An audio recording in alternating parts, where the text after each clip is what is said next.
Okay, this is Sam from TikTok. So there's a car for $7,000. I want to sell my car worth 12. Can you explain that? Um, well, who are you selling your car to? It's if you say it's worth 12, then all right. We only get offers to find out what our car is worth. We don't use algorithm sites because that's worthless. An algorithm site is a site like Kelly's Blue Book. You punch in your year, make, model, and in 3 seconds it tells you your vehicle's worth $12,000. Right now, we have companies that bid against each other. And what you want to do is you want to go on your computer, go to CarMax.com, go to Driveway.com, go to Carvana.com, go to AutoNation.com, go to Kelly's Blue Book Instant Cash Offer.com, and go to Car Gurus. All of them will connect you to somebody or some major buyer who pays cash for cars immediately. Literally, quick inspection, drop your check, and you're on to you literally, it's that simple. We are no longer at the mercy of private owners who are going to come by and look at our car and no one buy it and talk us down. There are extremely competitive buyers in the market that I've been telling people about since 2021 when we were cashing out. I was big on telling you guys during 2021 to 2023, during that whole pandemic run, cash out now, because the values of those vehicles will never see them again. So there are some people who cashed out, but that was also the beginning of showing people that you can sell to what is called institutional car buyers. And that is what stopped people from trading their cars. There are people who have learned from me, and maybe other people have mentioned this, that will never trade a car again because you're not getting the money that it's worth. So you go to those 6 companies, Sam, it should take you no more than 20 minutes. They're going to give you their best cash offers. And then you can sell to them and you can go buy something else. But what I want you to get in the habit of doing, everybody, is separating your transactions. What does that mean? Who you sell your car to is different than who you buy a car from. And you need to maximize each transaction. And you're never going to do that mixing all your transactions together, which is what most people do. They go into a dealer and they say, hey, I want to buy a car from you, and I want to trade my car into you, and I need a loan. 3 transactions. We don't do that. We separate them and we bid each one out using online tools. And that's how we get the prices we get. And that's how we pay less than everyone else. Okay. So the biggest thing, first thing, is go to those 6 websites: CarMax, Driveway, Carvana, KBB, Instant Cash Offer, AutoNation. And all of you who want to find out what your car is really worth, you go to these 6 websites, get your 6 offers, and then you'll find out what your car is really worth. We do not depend on any dealer to tell us what our car is worth at all. Okay? Shoot the next question up, Dolan.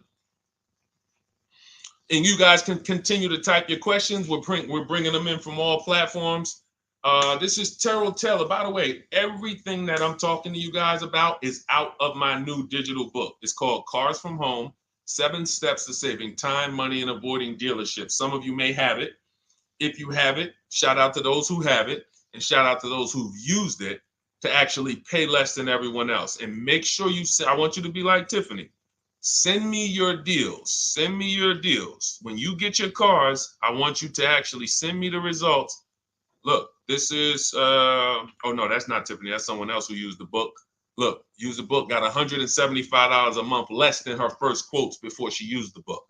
So send me, but you can get a copy of this book immediately for 75% off. It's normally $97. Go to my TikTok bio. You won't leave the broadcast, and you can have the entire blueprint. If you don't want to try to remember everything I'll be teaching you over the next hour, you can have the blueprint. You won't pay the $75. You'll get the 75% off. And we also have a comment pinned in the comment section for you guys on YouTube and on Facebook, and on Instagram. You go to my bio. So anyway, go get it, because it's only for 30 minutes. After the timer goes off, it's $97. It's still worth every penny. You can Google it. 5-star book. You can see all the people who rated it, all the people who's using it. This isn't a test. to do, but I want you to get it at 75% off. It's better to pay $24 than $97. Okay, Terrell Taylor. So you said, Terrell Taylor on YouTube said, I have $35,000 to $40,000 to buy a truck with. Should I buy a used or a late model new, 2022 to 24? So whenever we're considering a late model used car, this is a model like Terrell said that is 1 to 2 years old. Let me tell you why I don't like shopping for those first. I like to shop for a new price first. Whenever you are buying 1 or 2 year old used vehicles, you have to realize something. How do dealers get used cars? Trade, or they get them off lease, they buy them. When you have not waited 3 years, you're not going to see a lot of used vehicles in that option because most people don't buy a vehicle and then trade it in 2 years. So you're not going to see a lot of 1 and 2 year old used vehicles. I don't like that because when there's not a lot of a vehicle, the people who have that vehicle get to set very high prices that we have nothing to compare it to. And that's a recipe for losing and overpaying. I've had people come to me who are looking like you, and what I say is, I say, okay, shop for a new one first. I'm gonna tell you why. When you shop for a new one first, you get to see what the market value is. So take Sean. I'm showing Sean. Some of you have seen Sean. He got an F-150 Lightning XLT, $73,000 vehicle. Using what we teach and getting bids from home, using the Cars from Home system, he saved $21,000 on a new one. That was his best offer. He got multiple offers because we always get at least 5. So his best offer, he saves $21,000.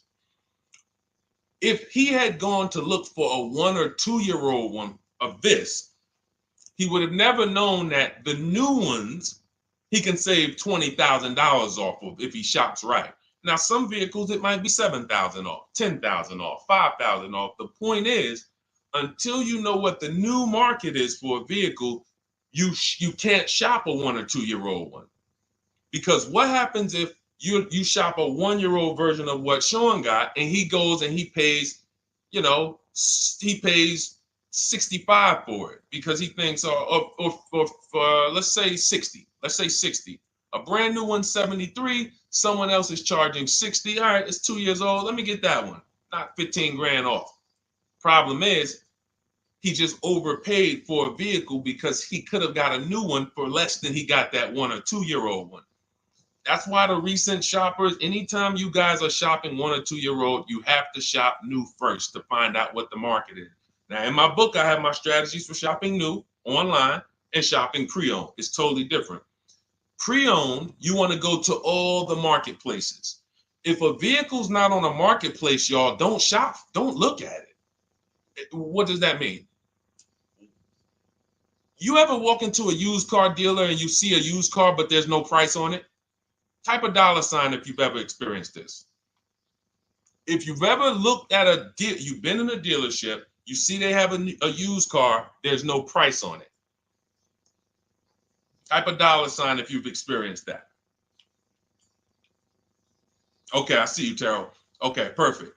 I see you, Don Dickey. Okay, perfect. All right, we have enough people. All right, Makeover Forever Studios. I see you. Okay, Todd May, I see you. So this is a common thing. When you go and look at that vehicle, the most dangerous thing to do, I see you, Tony, is to negotiate on a car with no price because they can make the price up. When a car is on a marketplace like cars.com, carfax.com, carguru.com, carvana.com, carmax.com, these are all the marketplaces we shop for used cars at once. It's like a big round robin for us. This is how I want you to shop. Now you must be competitive or no one's coming. Now there's some people who try to pull a tactic. They'll list a car for 20. They have no intentions on selling it for 20. But they want you to come in and then they'll charge you more, fees, makeup fees and all of that stuff. That's why we always call beforehand. But we know the power is online. The competition is online. So when you're looking, Terrell, you're either deciding, all right, I'm either going to look for a new vehicle, find out what the market price is for the vehicle I'm looking for and how much I can save. What's my best offer? You need to get at least 5 offers. I'm telling you, it's going to be big differences. You have to prove this to yourself. Call around. If you want to do it manually, you don't have my book, do it manually, call around, speak to sales managers. You are going to see it's going to be a $5,000 to $10,000 difference minimum between all of these dealers' offers, minimum. And so then you want to look at the pre-owned options. Then you look at the pre-owned options. And the pre-owned options will tell you what the market is. And so this is only for you who are looking at recent model cars. If you're not looking at 1 or 2 year old pre-owned, this doesn't matter. But those people have a little bit more budget, and that's okay. That's okay. But when you have a little bit more budget where you can look at a 1 or 2 year old pre-owned car, that means you have a little bit more money to lose if you make a bad decision. So that's what you want to consider, Terrell. Shop for the new ones first, depending on what your budget is, and then look at the pre-owned market and say, all right, where's the pre-owned market? But that 1 or 2 year old, you're not going to have a lot. Until that 3 year cycle comes and dealers can start buying those vehicles back off lease, you're not going to see a lot of vehicles. That's why I don't play in that 1 or 2 year old zone. It's just a dangerous zone to play in. Dealers know, we're the only ones. Hey, we the only one that got this car within 50 miles. Let's charge this for it. And then they depend on someone who doesn't know the market to come in, pay for it, and you can literally overpay by 10, 20 grand and you won't realize it until, a couple years later. Okay, great question though. Great question, Terrell. Go ahead, shoot the next one up, Dolan. Type your questions, y'all. We're going to get through as many as we possibly can in an hour. I see a lot of questions coming in. Let me try to speed it up. All right, this is Abigail from Instagram. How do I shop for cars and take test drives without feeling like I'm wasting their time? I'm nervous. Okay, first thing to realize, Abigail, you're a very considerate person. God bless you for that. You're about to spend 5 figures on a vehicle. Some of you 6 figures. I love the courtesy, but we are the prize. When you're shopping the way I want you to shop, some of you, this is your first time here. You don't even know, hey, who is this guy talking? I spent 14 years in the car business. 5 years with Mercedes, 5 years General Motors. I've been helping people buy cars and get below market deals since 2019, education-wise. I love it, but you deserve the experience. If you were walking into the mall to spend 15 grand, let's just call it 15 grand. How would you want to be treated? Like royalty, right? Right? So, but I'm going to answer your question, but I need your mindset. A lot of what we're discussing is going to be the right mindset. You are the prize. That's why I don't want you going to dealers begging for discounts anymore. I want you sitting at home making dealers bid. This is how we do test drives on new cars and leases. New cars and leases. This is how we do test drives.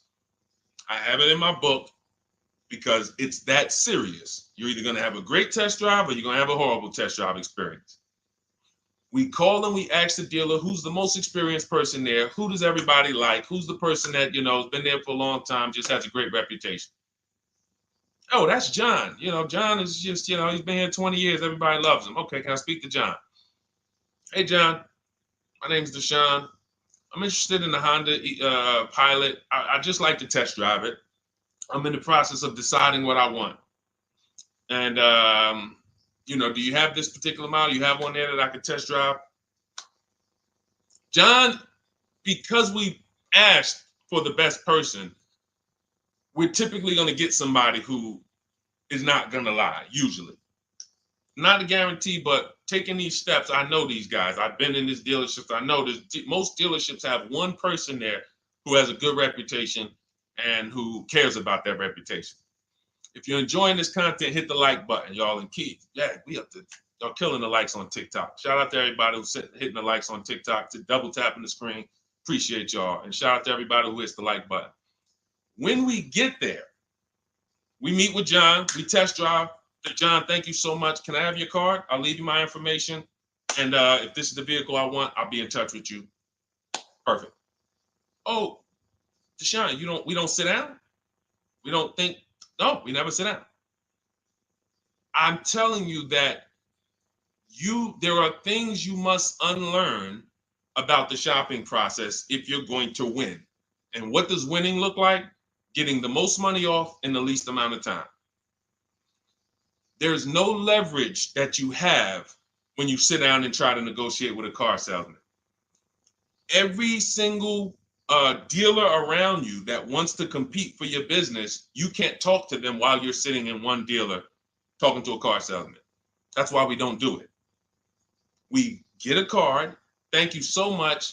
Listen, if this is the one for me, I'm going to give you a call. Simple. Pressure's off. There's no pressure in our system. You can't pressure us. That's what I want you doing. New cars, leases, that's how you test drive. 20 minutes, you're in and out.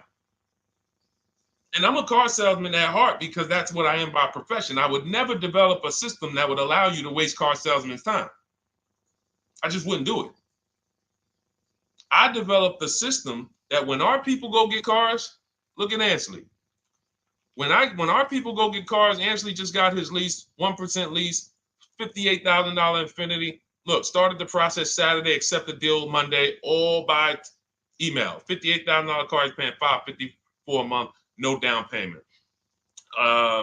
We have tons of these. None of these people spent, look at Jared, lease like a boss, $569 a month down to $520, Volkswagen Tiguan, no money out of pocket. Let's go to a purchase. Pierre, pre-owned car purchase, got his 2022 Mazda, got a 20% discount off the original MSRP. This is 30 minutes. We are not spending more than 30 minutes in dealerships. Who doesn't want to spend more time in dealerships? Type me if you're like Deshone. I don't want to be in dealerships that long. You thought you had to be in dealers to save the big money, right?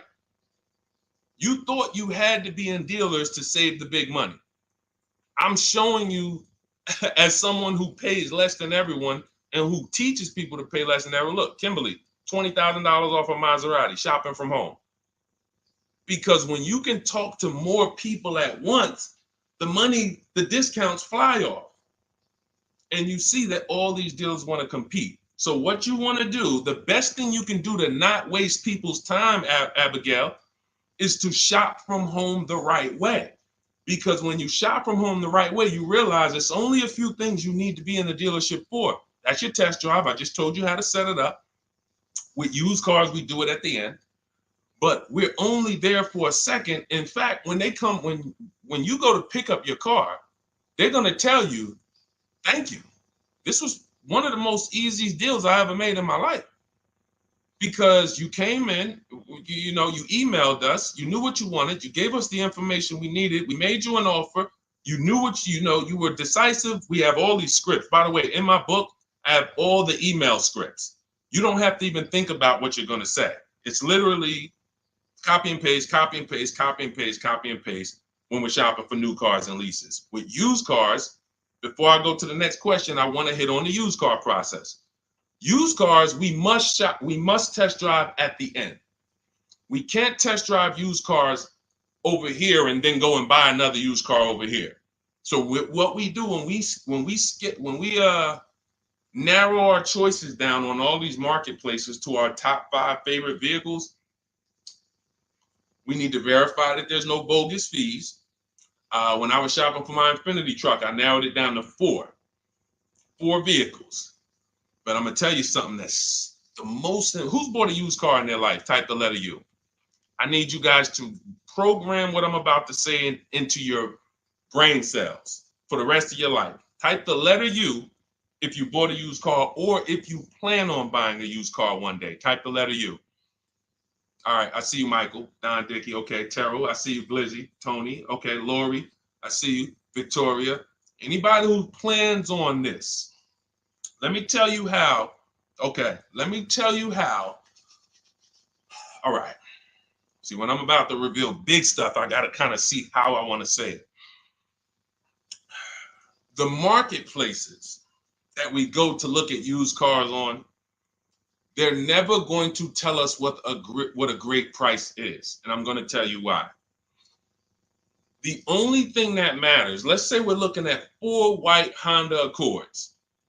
4, they're all white. These are the cars we want. We've narrowed it down. We're looking at 4. They all got similar miles, and they're asking price is $20,000. The marketplace is going to tell you what they think a good deal is based on algorithms.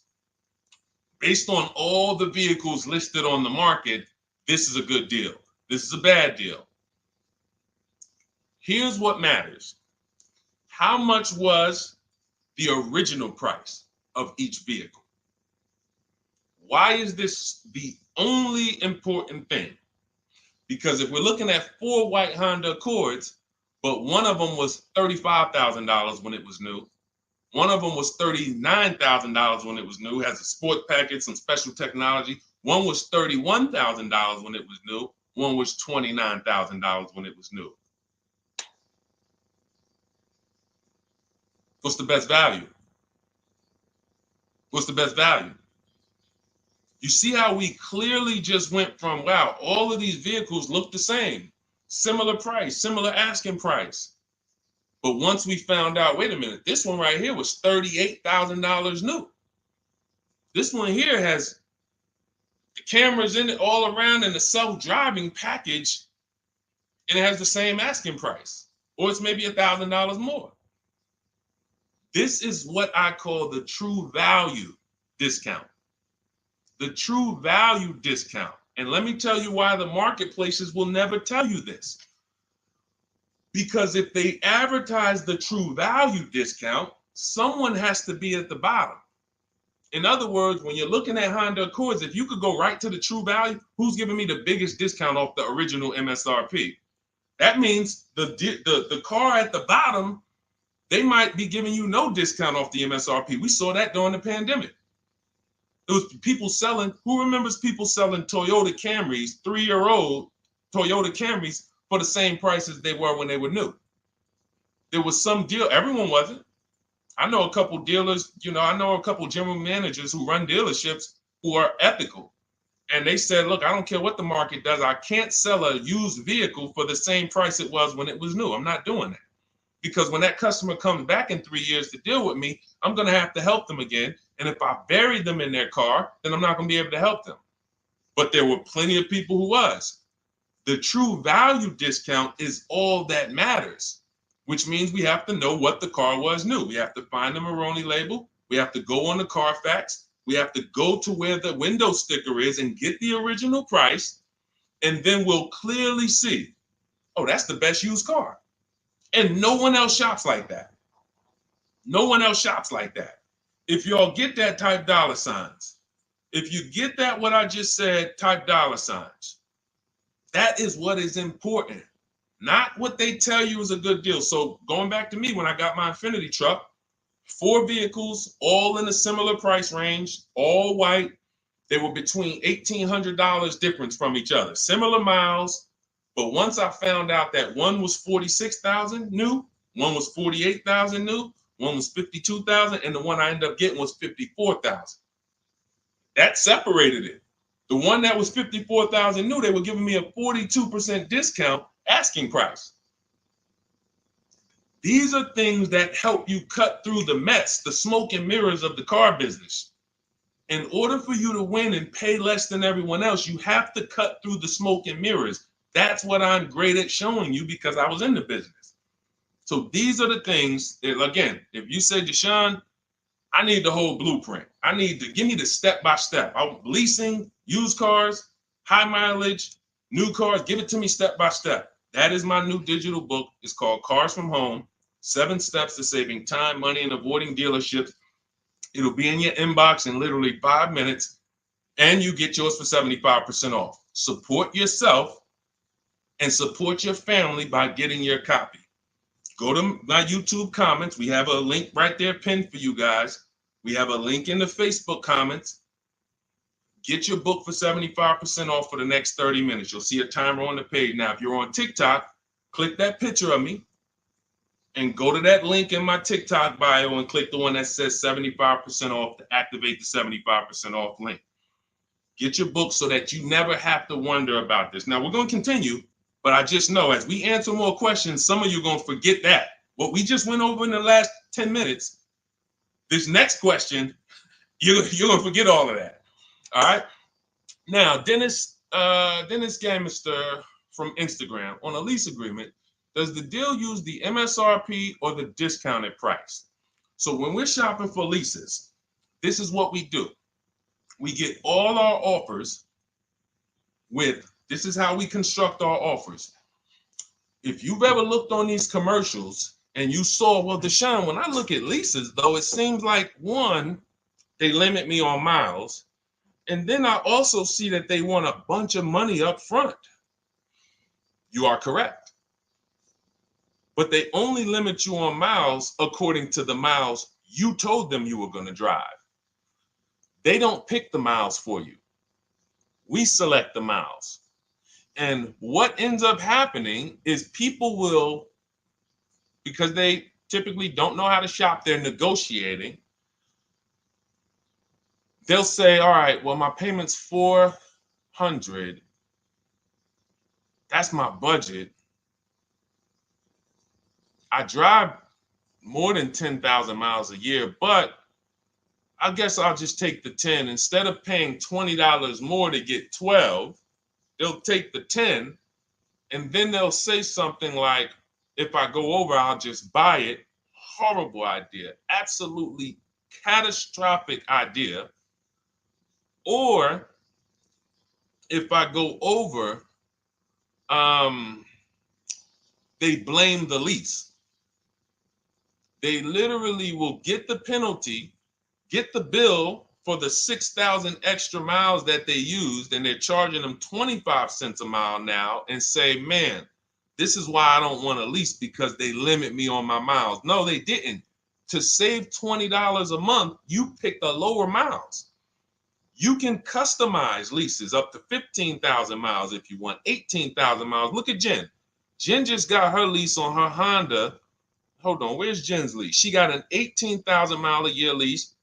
Now, the way we shop is 12,000 miles per year, only first month's payment due at signing, and we shop it taxes and fees in the payment. Jen, her best offer on her Honda CR-V hybrid, which is one of the most popular hybrid crossovers in the market, she got $512 a month, 12,000 miles. That's a 1.3 lease. We'll talk about the 1% rule for great lease deals and the 1.5% for overpaying. She gets 1.3. She bumps it up to 18,000 miles per year. But look how much more, y'all. $50. So for $50 more a month, she, instead of driving 12,000 miles, she gets to drive 18,000 miles. And she gets to drive as much as she needs to for $50. Versus her saying, you know, I'm going to take the 12 knowing I don't drive 12, and then I'm going to get penalties and, again, blame the lease. The lease is custom.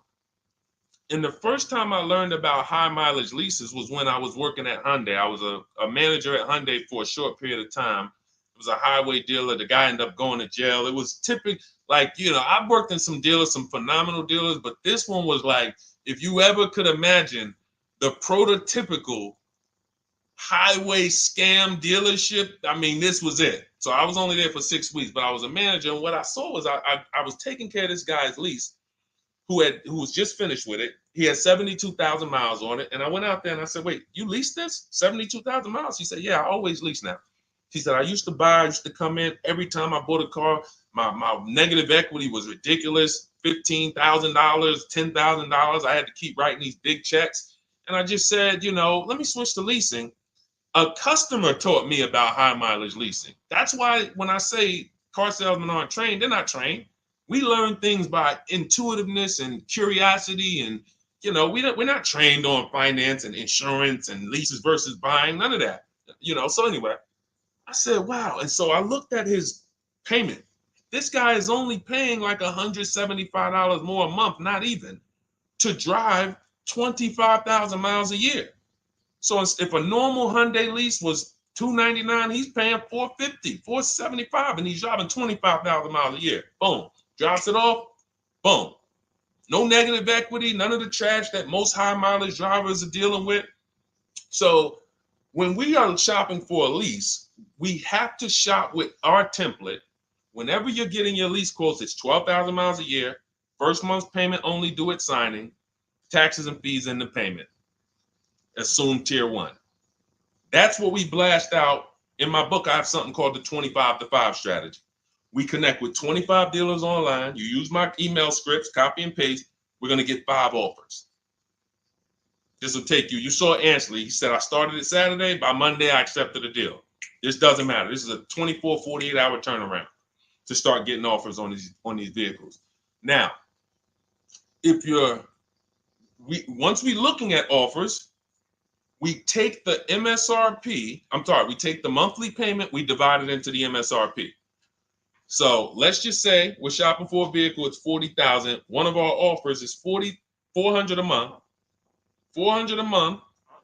No money due at signing, just $400. We drive off. We divide that into the MSRP, not the selling price, the MSRP. So now we divide that into 40,000. We can see and we multiply by 100. That's a 1% lease. The 1% lease rule has been around for the last 20, 30 years. If you could lease a vehicle and the offers is under 1% of the MSRP, it's a steal. Great value. Because a $40,000 vehicle with no money down to buy would cost probably $800 a month on a 5-year loan.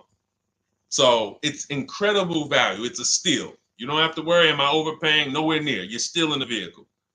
And we have some people who shop from home using the car. If you're Deshone, do those deals really exist? If you're on YouTube or Facebook, you can see right now, look, Greg got a 1% lease on his Kia EV6 Win, $527 a month, $56,000 vehicle. Look, Zafrina, $579 a month, $65,000 vehicle. Ansley, you saw Ansley's Infinity. Rosalie's Infinity truck. Right here. Look, it's paying $592 a month, $59,000 vehicle. 1% lease deals are out here when you know how to shop. Now, that's a steal. That doesn't mean that's the best. That doesn't mean, if I can't get a 1% deal. In order to get a 1% deal, you have to not just shop. You need major support from the manufacturer. The lease program has to be good. The rebates have to be good. The residual value have to be good. The money factor, which is the interest rate, have to be good. There's a lease program that no dealer can control. So when we get these offers, that's how we're judging them. Divide the monthly payment into the MSRP. In my book, I have a calculator that I created where we put all our offers into it, and then it spits out what we call counter offers. So we get 5 offers, 7 offers. We put them all into this calculator I created. Again, this is the best $24. If you get there for $24 before that 30-minute timer and you get your copy, it'll be the best $24 you ever spent. I hold myself accountable to that. You can Google the book and read the reviews. There's software that we created that that's how you're judging your leases. You're looking and you're comparing to the 1% rule. Now, when you get to 1.5%, we can't make those deals. We're paying too much for a vehicle that we're giving back. We have to see, there was no indicator before I created the 1.5% rule. As much as I love educating people on leases, the only people who should be leasing is if you're not keeping your cars 8 years. All of you long-term people who you keep your cars more than 8 years, don't think about leasing at all. You should be shopping for below market purchases. But if you're not keeping your cars 8 years, you're losing thousands of dollars not leasing cars. Depreciation is where you lose. Resale value is where you lose. So the 1% rule is what our anchor is, but 1.2 is great value. 1.3, great value. 1.4, good value. 1.5, good value. Anything over 1.5, now we're paying too much for a vehicle that we're giving back. So that's how we're judging.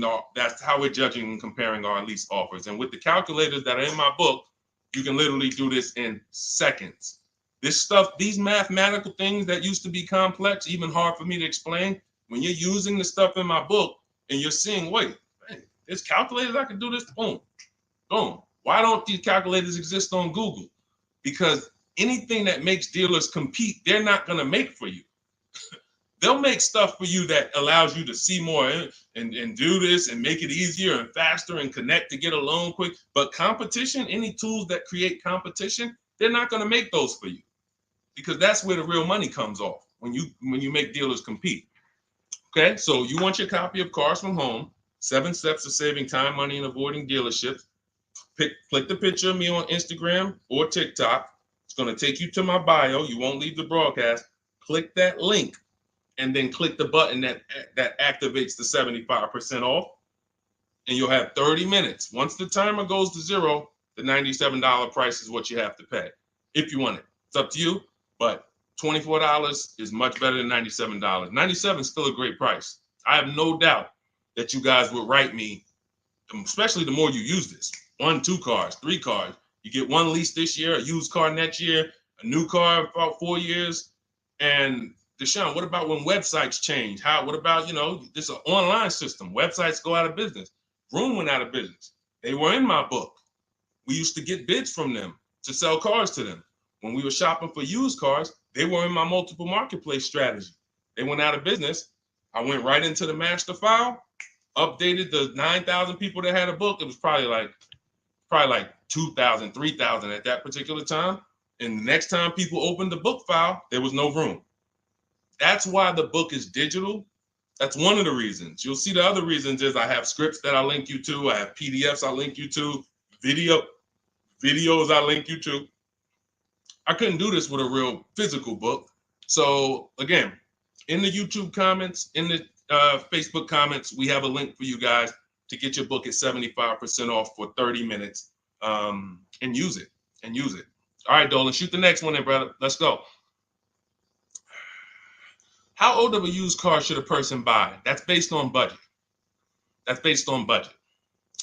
I like to start with, when we open those marketplaces, Tony, you want to start with the most recent cars. The first thing you're doing when you open up the marketplaces, y'all, first of all, we're creating accounts. Out of all those marketplaces I named, 6 or 7 of them, we use 8. We use eBay Motors, we use Carfax.com, we use Cars.com, Autotrader.com, CarGurus.com, Carvana, CarMax, Driveway, and that's 8. 7 of those, or 6, allow us to create an account. Why is it important to create an account? So that every single new car that matches our criteria, as soon as it's listed, we get a notification. The people who have that notification on, most of them don't know how to assess the market like I'm showing you. So even if they get a notification that the car was just posted, they're not going to have the information to take advantage of it. They're going to hesitate. What we do is, the first thing we do after we create our account is we're now assessing the market. Where's the low prices? Where's the high prices? And I'll usually go 3 years back, sometimes 4 years back, and let's assess the market. Now, I have another calculator in the, matter of fact, let me show this to you guys. I have another calculator. It's called the Perfect Budget Calculator. The Perfect Budget Calculator. What this does, you guys can't see this on YouTube, but you can see it on you can't see this on TikTok. But if you go over to YouTube, Facebook, or Instagram, you'll be able to see what I'm sharing right now. Now,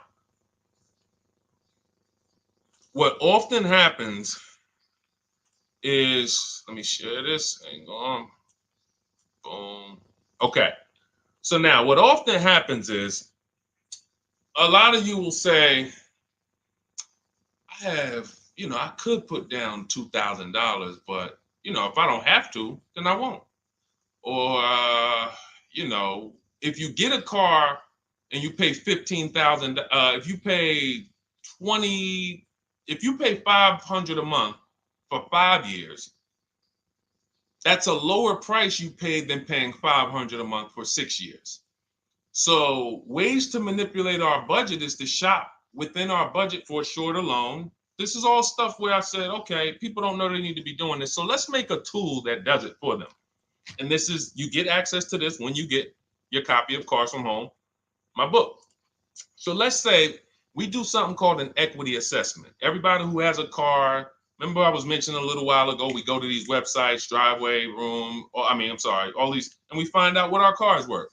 Let's say you're like, man, okay, if I sell my car to CarMax, I'm actually going to have $3,200 of equity. All right, so when I sell, I'm going to put that into my budget. All right, now max, my down payment, max I could comfortably do is $1,500. That's max. Now, we use the average interest rate, and in my book, I give you a link to see what the average interest rate is at the particular time you're going to be shopping. Let's just say it's 6.9. Now, we enter a comfortable monthly payment. Let's say you're like, all right, I don't want to go any more than $425 a month for 6 years. That's my max. You enter your state so we can pull the taxes and we can pull the fees. New Jersey, calculate budget goals. Now it's going to ask you a comfortable monthly payment on a 5-year loan. You might say, all right, same thing. I still don't want to go over 425 no matter what. Perfect. What this does is create multiple goals. And it creates multiple goals. It creates a starting point. Now, if you find a car at this price, $18,776 or less, you can do a 5-year loan, use none of your equity, so this will go in your bank, and use none of your down payment. Now, next goal may be, okay, $22,000 or less. 6-year loan, no equity, no down payment. So the first two goals are no money down goals. If I find a car anywhere in these price ranges, I can do these deals, no money down. Now, this is one where I use my equity, but no down payment. Goal number 4, I use my equity for a 6-year loan, no down payment. Now, goal number 5. Now you can see the price of the car is getting higher. Use equity, use my use equity and down payment, but it's 5-year loan. And then here is your max budget. Your max budget, which is fine. There's nothing wrong with if you find a vehicle that, once you use this and you find the best price vehicle, as long as you are under this number, you are fine. The problem is when you go over that number. The problem is when you go over budget. All of these goals are your budget. So when I got my Infinity truck, I got my goal out. It was my fourth goal. Now, this is how you make sure when you go out to shop, and look at the top. What does it say? You select your state determines the sales tax, will factor it in, give you precise figures. Now, you'll notice, what about the fees, Deshone? Don't all these cars charge fees? We've already factored in the taxes, and we've added $1,000 for fees. What is $1,000? The documentation fee and the motor vehicle fees. It's all in there. So you can go out and know that's my max budget. I cannot buy a vehicle, make a deal on a vehicle where my purchase price is more than $26,729. That's the perfect budget calculator. So there are certain things that I had to create. No one does them. Everything that I was referring you guys to, all the websites, I was doing this, and there was some things where I couldn't refer you to anything because it doesn't exist. We had to build it. So this is how we make sure we are shopping, whether it be for new cars, used cars, below our budget. And that's not how you make, but here's the thing. I need you, before we go to the next question, I need you to understand something. That doesn't make sure you pay below market price. You have to combine this with getting bids, because you can be within your budget and pay over market value. There's 3 types of prices you can pay for a car, whether it's a new car, used car, or lease. Did you pay market value? That's what everyone's paying. Average. Did you pay over market value? Our only deals we make are below market value. And the way that happens is through bidding and creating a marketplace around you where all these people are competing for your business. That is how you combine that with the budget. This will keep you below your budget, but it does not guarantee. If I gave this to you, all of you would be like, this is great. I'm never going to go over my budget again.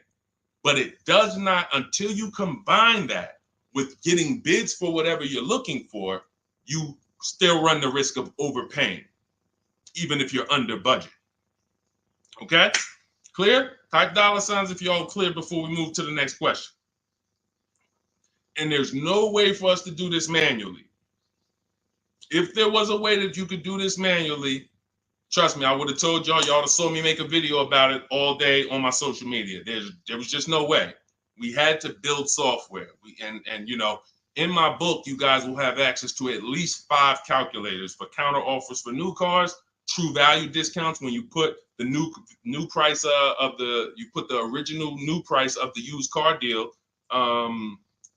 whatever used car you're buying, you put the new car price in, and then you put in the asking price, and it tells you the true value discount, perfect budget calculator. We have at least 5 softwares that I've custom built, and you know, to make sure you guys get great value. So again, you know, I didn't want to be the person who said, you know, you guys know, there's plenty of people who be like, man, the value I'm giving you guys, I'm gonna charge $2.99 for the book, whatever. The people who pay, they'll save the money.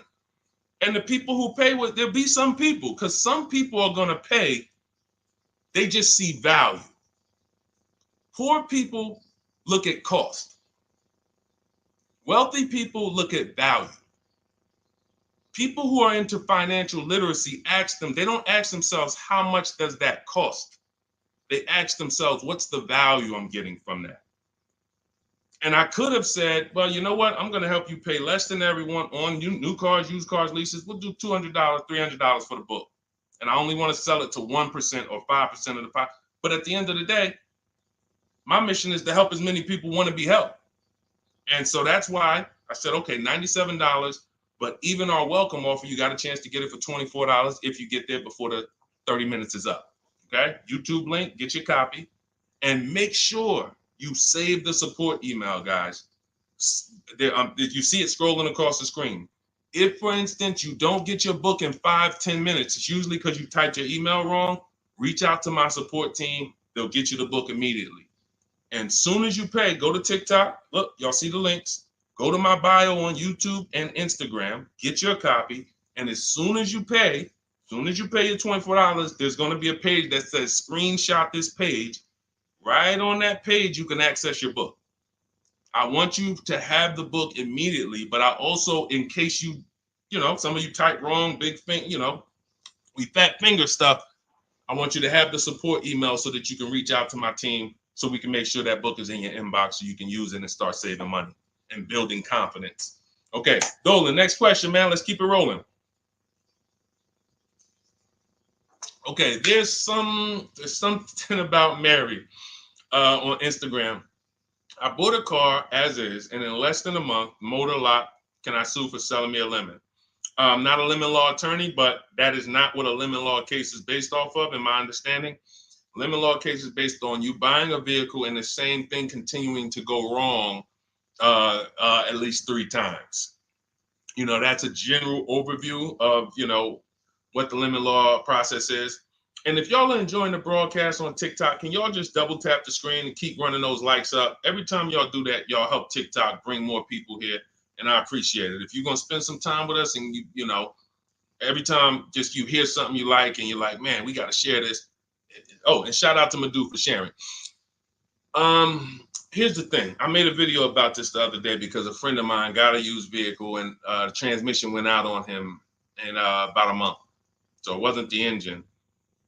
But when you buy a vehicle as is, it's very tough for you to have any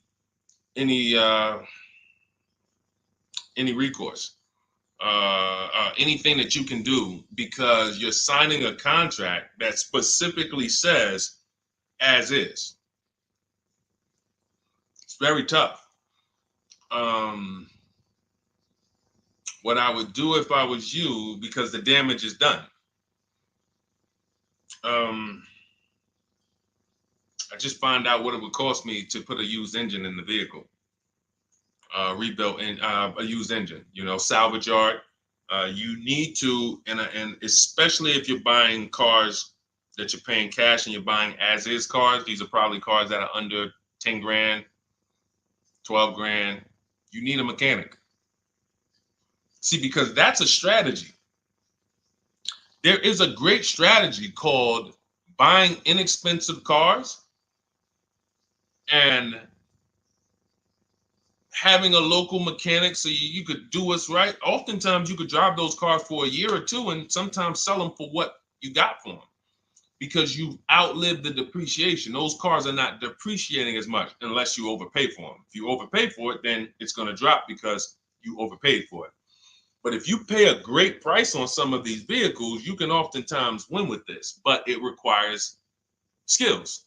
One of the skills is, how do I avoid engine issues, transmission issues? So a couple things for those of you who may be going this route, you need to narrow your search down thoroughly based on title history, service records, accident history.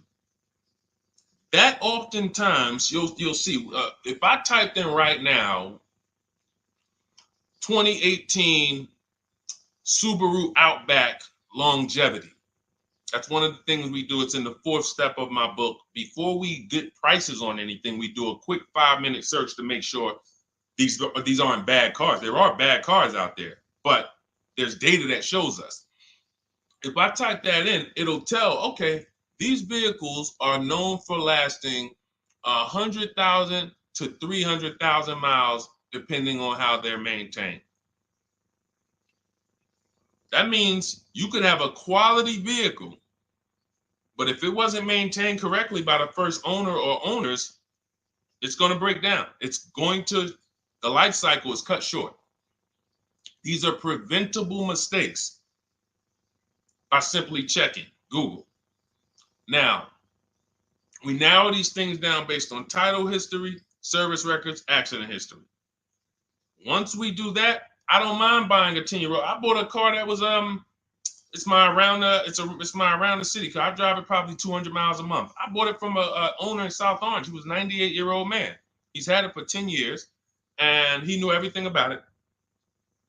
He leased it for 3 years, then he bought it. So he's really had the car for its entire life cycle. That's what you want because you're able to look and see the service records. I don't mind. We have to take the risk off of ourselves, and the risk off of ourselves with used cars to prevent ourselves from buying these used cars that are breaking down on people and they're always in the shop and, they're dying on the road and you got to keep the tow truck on speed dial. It's simply a matter of checking to see the reliability records of the car, which is easily accessible on Google, the way I just said, and then making sure the one we get was actually maintained correctly. And that's going to give us the best chance of having a great experience. These are the steps we must take. But in your particular case, there's probably, I don't think you have a case. You can certainly reach out to a lemon law attorney. I don't think you have a case at all. I think because it's buyer beware with cars. It's buyer beware. That means it's on you. If something goes wrong, it's on you. And so what I would do is I would find a local mechanic that I trust, that everyone loves in the neighborhood, and I've been there for 10 years, 20 years. And I would say, listen, can you find out what it would cost me to put another engine in this vehicle? My father did this on his GMC Envoy about 6 years ago. It was a 2008 Envoy. The engine went out on him. He put a new engine in the vehicle. One of the best $2,000 he ever spent, $2,000 or $2,500, whatever it cost him. They put a new engine in that vehicle. He still has it. He's about to sell it for about $4,000.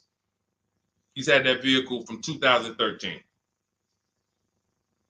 Think about that. A lot of people, engine goes out, they sell the car. It's worthless now, so they take the loss.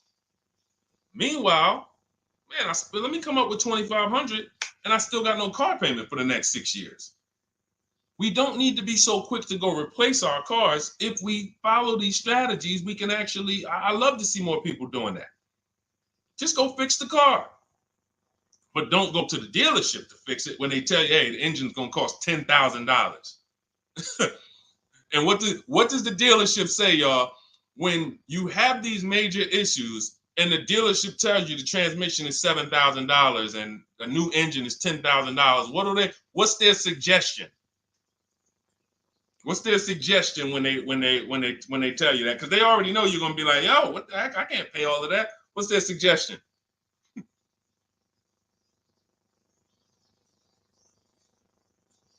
Let's see, let me give y'all some time to type.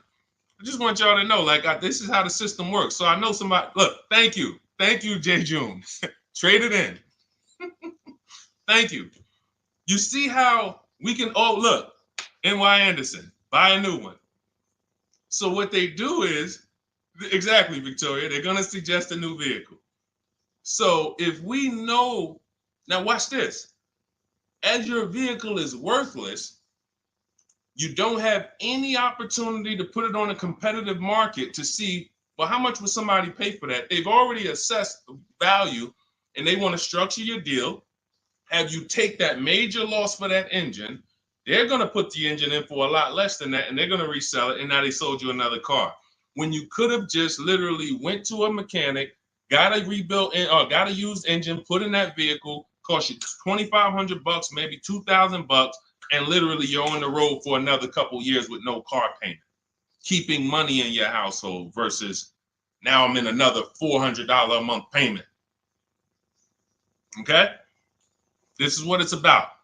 And if you're like Deshone, well, I don't want to keep a car that long. We talked about you earlier. You shouldn't be buying cars. Because the keepers on here who keep cars 8 years, 10 years, who has a car they've had in their driveway for more than 8 years? Type the number of years. I want to explain something we're going to help a couple people learn a lesson here about themselves, because they're going to be like, they're going to realize they're not keepers. Look, look, we need to show people, because some people think, oh, I keep my cars a long time. I keep them about 6-7 years. We need to show that that's not a long time in the world of cars and depreciation. So Michael, 15 years. Michael got a car that he's had for 15 years. Let's go. Type the number of years you've had it if it's more than 8. Look, Vancia, 11 years. Let's see. See, a lot of people don't keep their cars. Look, NY Anderson said, I drove my last car 14 years. All right, Connie, 15 years. She has a 2004 Chevrolet. Tony on Facebook, 2006. Now, watch this, y'all. If you ask me, Deshone, what's the way to get the most money out of a vehicle? It's to do what they're doing. Tanaya, 9 years. No, Renata, not less than 8. Not less than 8. We're trying to put you into a different cat. We're trying to help you see the category you should be in. Look, 9 years. Donna, 15 years. What's so important for y'all to see about these people is that they have beat depreciation. And that means whatever their vehicles are worth today, a year from now, they're going to be worth about the same. If their vehicles are worth $4,000 today, a year from now, they'll be able to still sell it for about $4,000. But the thing is, they're trying to get the most money out of it because the cost of replacement is expensive compared to what they're doing. No matter how much they got to pay to keep those vehicles on the road every year, a little couple $100, maintenance, whatever, it's nothing compared to going and getting a new car and bringing hundreds of dollars a month or thousands of dollars in the form of cash out of our household. And everyone's not going to do that. And that's okay. You should not be buying cars. You should be shopping for below market leases. Because again, there's 2 ways to save money. Do what the keepers do. You just saw all the keepers. We shouted out all of them. And the other way is to go in and not tie money up in the vehicles in the first place. When you look at somebody like Danielle, she's driving a $44,000 Audi, 2024 Audi A3. That vehicle is $800 a month to buy, no money down. $800 a month for 5 years, maybe $700 a month for 6 years. She's paying $550 a month. She didn't tie up the money in the first place. That's the name of the game with leasing. Bonita on her Telluride. This is also to show you it doesn't matter what the market does. The market could be up or down. We're going to pay less than everyone. This is Bonita. She got a Kia Telluride during the pandemic when everybody was paying ridiculous prices. That's why I show her 2022. Look at the date. She said, I'm driving my dream vehicle, $600 a month. People were leasing. And I know if somebody watching this and they're like, if you leased a Kia Telluride during the pandemic, you are not paying what she's paying with no money down. I know it. I know it. People were DMing me, Deshone, I want a Telluride. They want $900 a month for them. I know people weren't paying $600 a month, but she came in, used our bidding system, used the same strategies you're going to have access to in my digital book. She got $600 a month from home without being in a dealership. Her dream vehicle. This is how you win. You're either going to not tie up your money in vehicles, you're going to drive new vehicles that don't have problems because they're always under warranty and you're paying cents on the dollar compared to people purchasing, or you're going to be a keeper like Michael and like Donna and like the people who said, okay, I'm keeping my vehicle this long. That's why in my book, it's 7 steps. But the first step is to ask yourself how many years you're keeping your next vehicle. That is the first question I would ask you if you and I were shopping together. My first question to you would be, Michael, how many years you want to keep the next vehicle?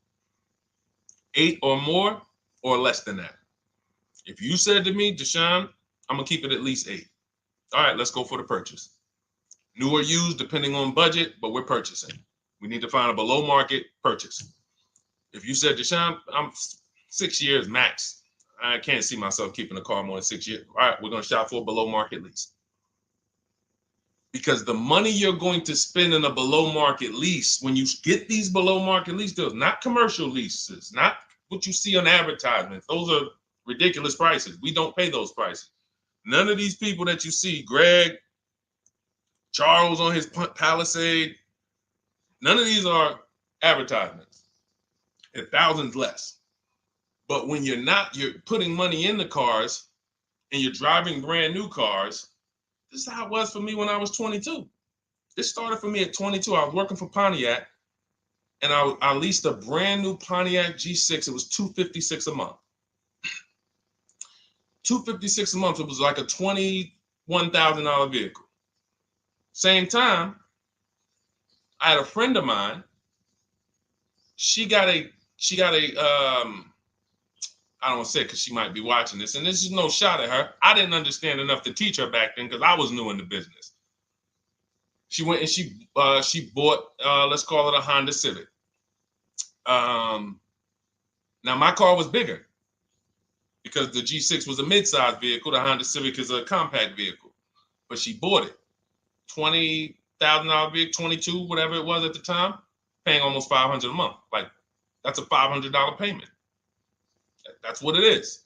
So my young household, I got a newborn daughter. I got a new car I'm paying $256 a month for. Same time, it's got families around me there in their 20s, but they're paying $500 a month. This is what showed me, wait, something's going on. And I never stopped. I bought a used car at that time, but since I've had 4 Infiniti leases, I've had a Jeep Grand Cherokee lease, and people always think, you must be paying ridiculous money. I see you get new cars every 3 years, but they don't. I'm driving $40,000 cars, $45,000 vehicles. I never paid over $400 a month. Not one of my lease payments was ever. I remember I got this Jeep Grand Cherokee, and it was a $35,000 Jeep Grand Cherokee Laredo, 2018. When I got my offers, the best offer was $330 a month. 12,000 miles per year. And that's what I was driving. If I was driving 15, I would have bumped it up to 15,000 miles per year. I got $330 a month. I went in there and I gave them $330 for that Jeep Grand Cherokee and I drove off. $35,000 vehicle. This is what I'm telling you guys. This is what is called deal structure. If your deal is not on the right foundation, if you buy, but you should have leased, you're overpaying by thousands and thousands of dollars. And you're going to have subpar vehicles with that run out of warranty, and you're going to have the same payment. You're going to have higher payments. I need you out of these two categories. I need you in one of these two categories. I'm either going to keep my vehicle long enough to beat depreciation, 8 years or more, or I'm shopping for a below market lease. I'm not going to be stuck in the middle no more, buying vehicles and then selling them while they still have a loan on them, negative equity and all of this stuff. This is paramount. Okay, the buying versus leasing thing. I need most of you to put this to bed today. And I think I'm one of the only people that goes into buying versus leasing by the numbers. It's not opinion based. It's not, oh, I think you should lease if you're, depending on the car here, it doesn't matter the car. Doesn't matter the car. You can see Teddy's, let's show Teddy's luxury. Teddy got a BMW. Doesn't matter. He wasn't going to keep it 10 years. Look, goes on a BMW 2024 i4 M50. It's a $73,000 vehicle, $856 a month. $856 a month. Look, he said the dealer's initial offer came in at $937 using the counter offer calculator. Using the counter offer calculator, he counted at $829, $856. If you just jumped on the broadcast, I showed you some of the calculators that I created that are in this book. In my book, there's a reason it's 5-star rated. There's a reason people that you can go read what your peers say about that book. Get your copy for 75% off. It's in my TikTok bio. Click that picture of me. Click the link. Same thing on Instagram. Go to my bio. Click the link, and you'll see a button that activates a 75% off book. And if you're on YouTube or Facebook, it's in the comments section. 30 minutes only. Get your book so you can have access to all of this. Unless you just have an incredible memory and you can remember everything we talked about over the stream, but none of you can. I know none of you can. That's why, I couldn't even do it. It's just too much. We're talking about used car strategies, new car strategies, lease strategies. You guys, you're not gonna remember all of that. But anyway, let's go. All right, I think we got time for a few more. Go ahead, Dolan, keep it rolling. Make sure you guys screenshot the support page. As soon as you pay for your book, the book is on the thank you page. Remember that. I don't want you, I send you the book 2 ways. As soon as you pay, it says access your link below, open it. You can click it and save it right to your phone or computer right then and there. If you do not save it right then and there, make sure you screenshot the support page or use the support email that's scrolling through the screen. This is not for questions. Do not send me general car questions here. I don't answer questions by email. That is strictly for those of you who have your book and you're like, or you paid for the book and you're like, okay, where is it? It's usually because the email was wrong. That's okay. Hit that support email so that my team could send you the link out so that you can have your book today and start digging into it and using it. Even if you're not shopping right now, you can still map a plan out. Go ahead, Dolan, shoot the next question up.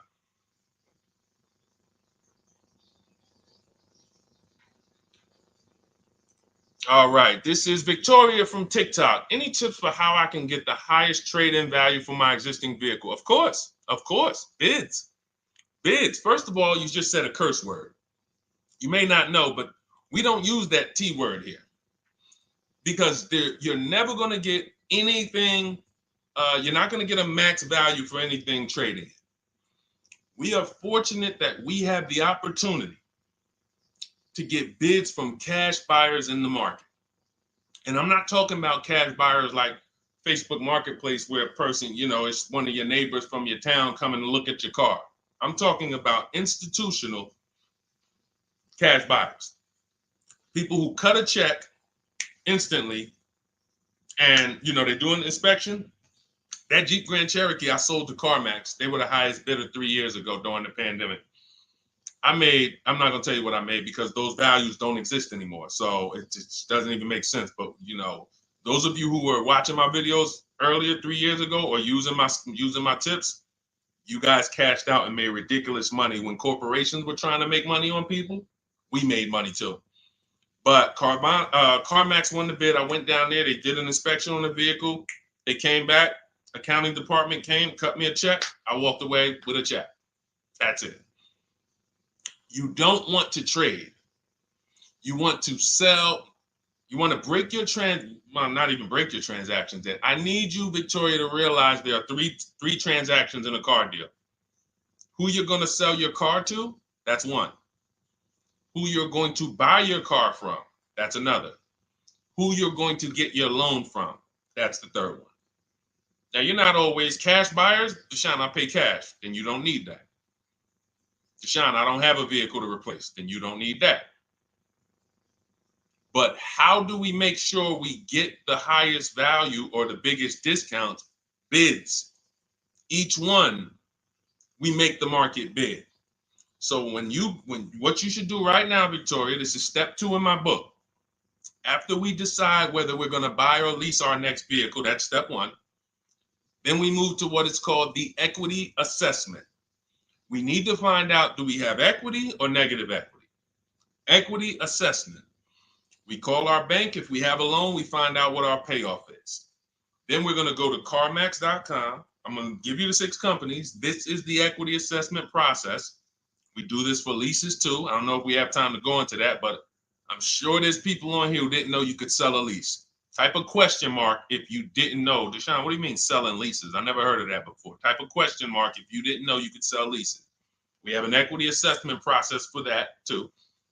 But what you would do is you go to CarMax, Driveway, Carvana, Kelly's Blue Book Instant Cash Offer. This takes 20 minutes. Auto Nation, Sell My Car, and Car Gurus, Sell My Car. Car Gurus, Auto Nation, Kelly's Blue Book Instant Cash Offer, Driveway, Carvana, CarMax. 6 offers in 20 minutes. That's bids. See, everything we do is a bid. That's how we have peace of mind. We don't negotiate. We make people negotiate with each other. There's 2 schools of thought. I want to remodel my kitchen. I want to remodel my whole kitchen. I go in and I have 5 people come out to give me a quote. One of them comes in and I start negotiating with them. Hey, you got to take less. Yeah, you got to take less. You got to take less. I don't know if it's a good price or not. But when I come in, the first person comes in, I say, hey, okay, great. Is this your best offer? I'm having a couple other people come by. Oh, okay. Okay, thanks a lot. Next offer? Oh, next offer? Oh, well, listen, look, I could beat that. Oh, I'll give you another 5,000 off. They're competing against each other.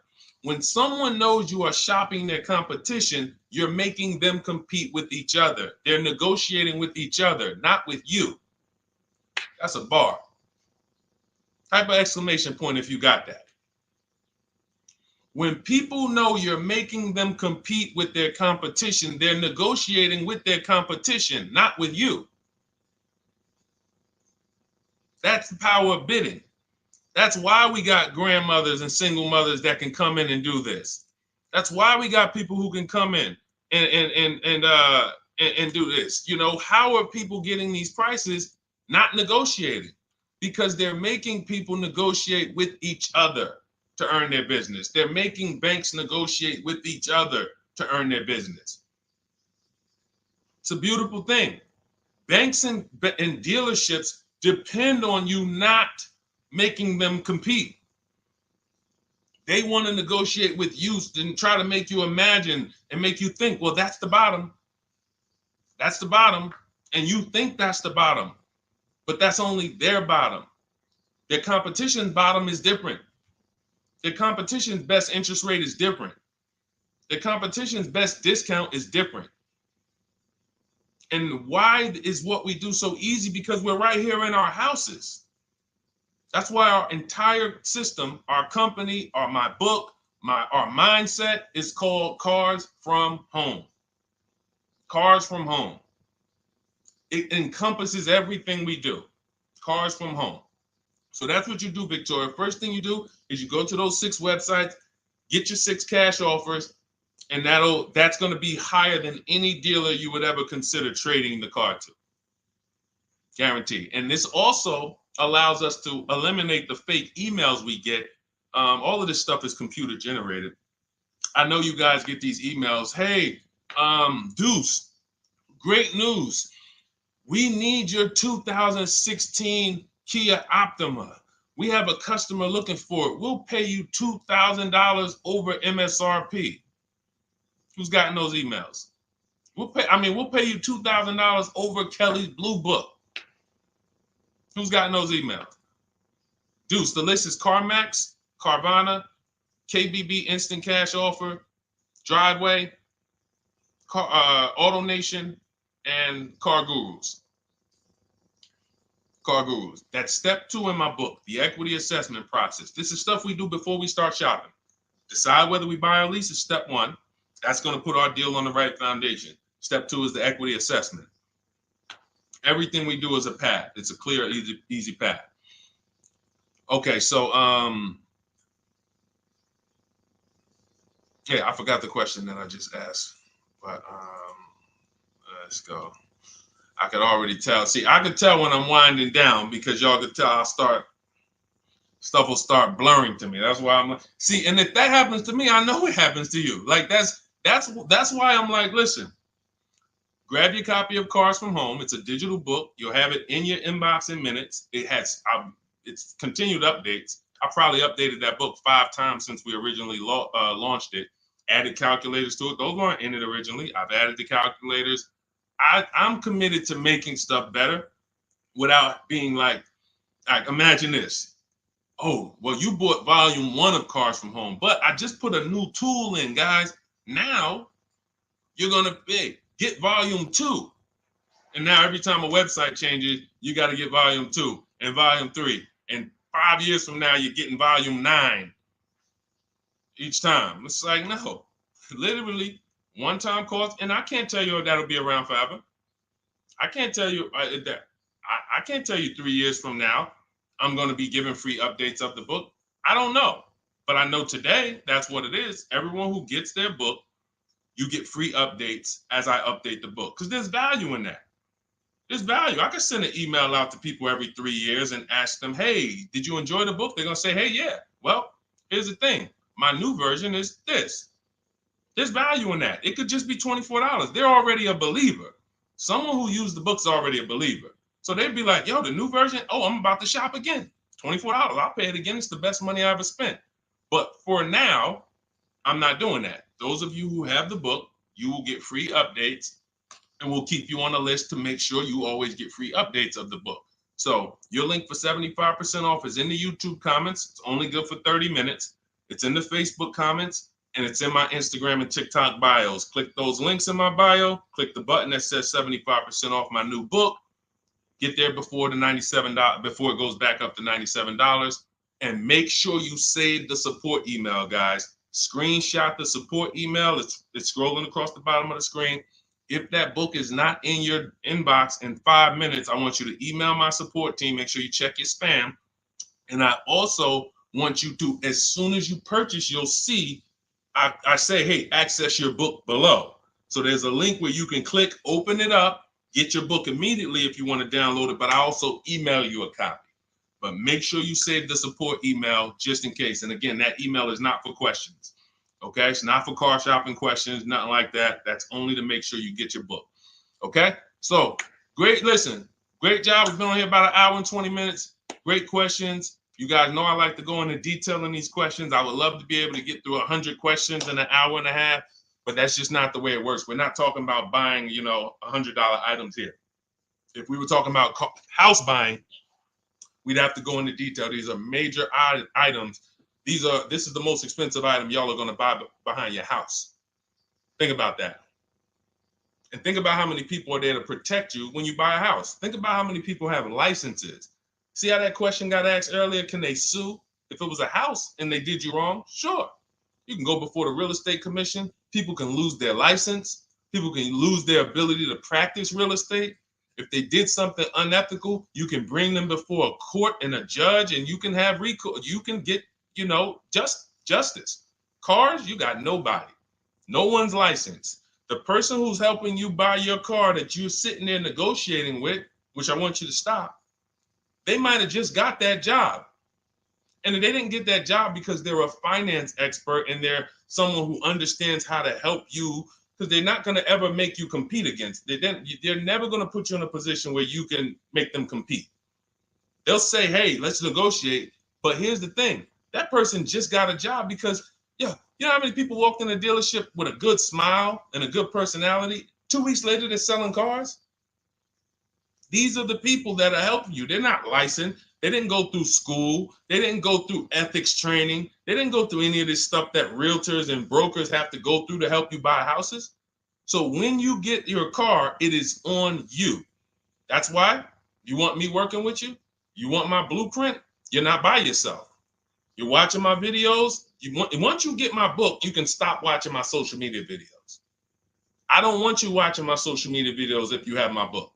It's just going to confuse you, because what my social media videos do is warn you what not to do. That's what my social media videos do.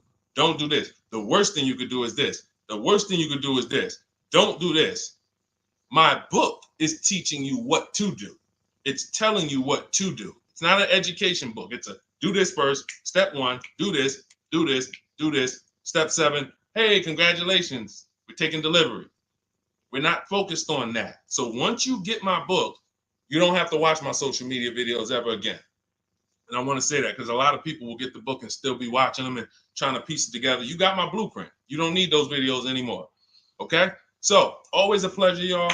God bless you. To those of you who have your book, make sure you email me when you pick up your cars, send me all the details. Deshone, check this out. This is what I got. This is what I paid, so that we can bring you guys into the stream and continue to tell everybody about you. So about the results. All right. God bless y'all. I will see y'all on the next stream. Always a pleasure.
All right, hang on.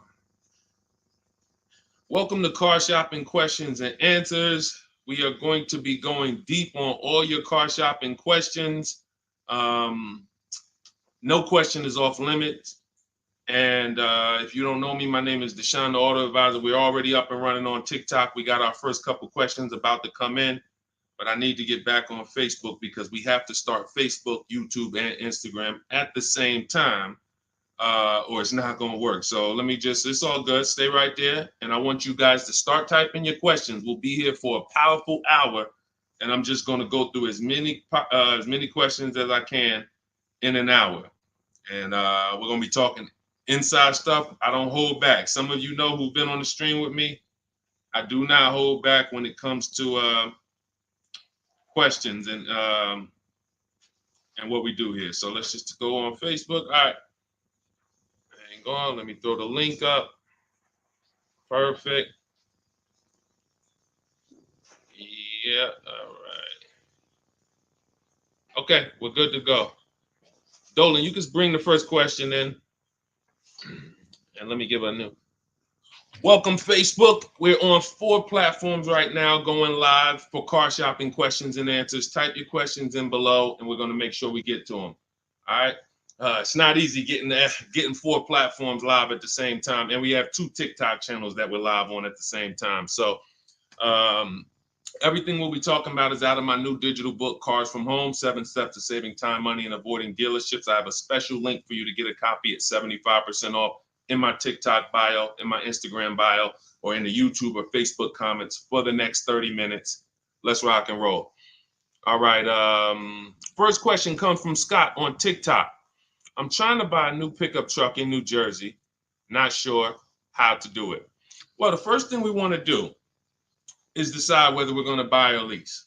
If you're keeping this truck longer than 8 years, then you should be buying. Once you decide whether you're going to buy or lease, and that's how you're going to avoid depreciation. Like you could save a ton of money on this truck, but if you trade that truck in 3 years, 4 years, you're going to lose a lot and you're going to just be buried because you're losing too much over the first 5 to 7 years of the truck's life cycle. So if you're like Deshone, I'm keeping it more than 8 years, no need for me to think about leasing, all good. Now we're going to move to what we call the equity assessment. Do you have any vehicle that you own right now that you need to replace? Because there's a word that we don't use here. Some of you know who've been on the stream with us for a while. What's the word we do not use? Starts with a T. There's a word here. See, so, and I'm moving you through this process. So Scott, I want you to see this is a process. It's not we don't wing it here. So there's a word we don't use. You already decide whether you're going to buy or lease. Let's see. Does anybody know? We might have a lot of new people on here today. Thank you, Brenda. Trade in. Brenda got it. We don't trade in vehicles.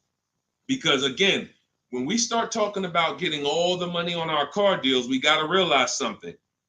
We got to get all the money from each transaction. That means the car we have right now, if we don't get the most money for that, we lost money. The loan we may be getting, if we don't get the lowest interest rate, we lost money. And the car we're buying, if we don't get the best price, we lost money.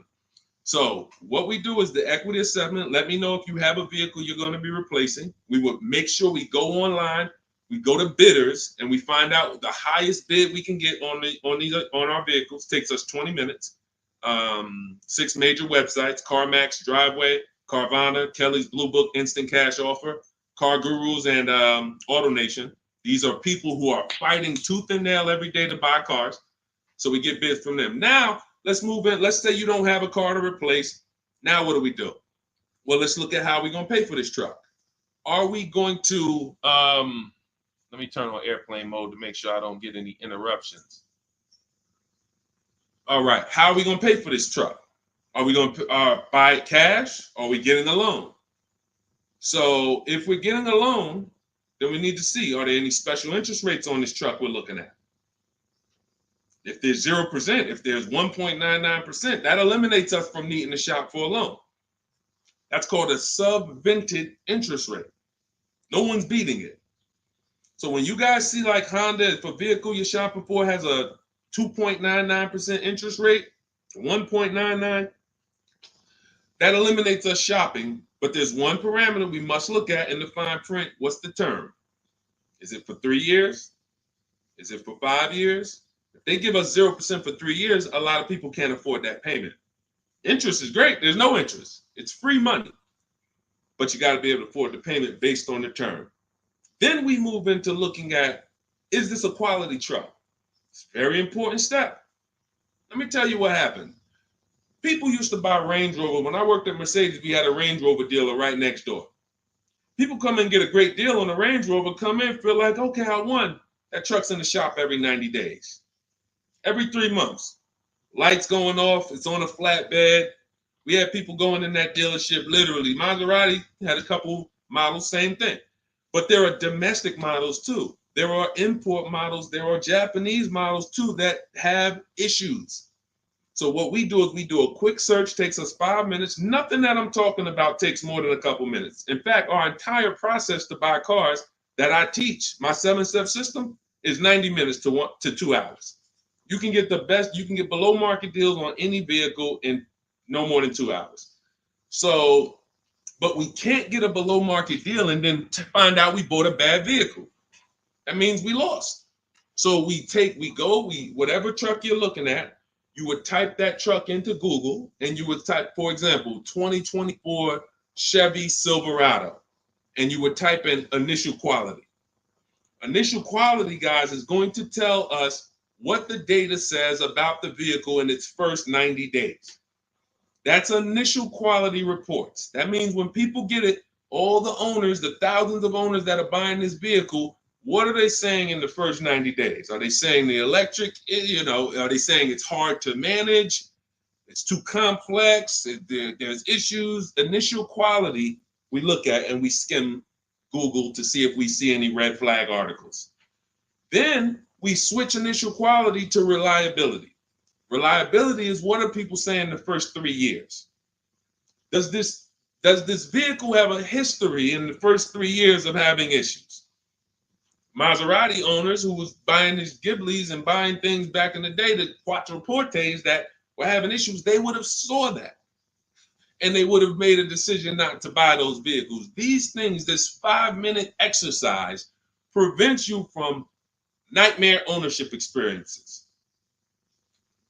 Paying less than everyone is one part of this deal, guys, of what I want you to get. That's one part of it. Getting a quality vehicle is the other side. And you can't have one without the other. Great price, not a quality vehicle, we lost. Quality vehicle, we paid market value or above market value, we lost. So we need to get both. So then once we find out, okay, the vehicle I'm looking for, it has great marks, there's no red flags, now we move into getting offers. And very simple, we get offers right from home. That's why everything I teach is called Cars from Home. Cars from Home. It's a mindset and it's also a process. We sit down here and we contact dealers online.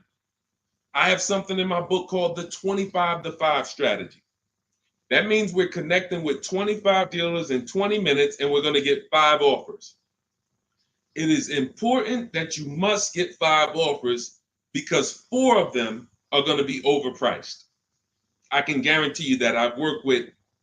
Right now I've worked with 2,200 people personally around the country, and we have about 9,000, approaching 10,000 people that have my digital book, Cars from Home, in their hand in the last 4 months.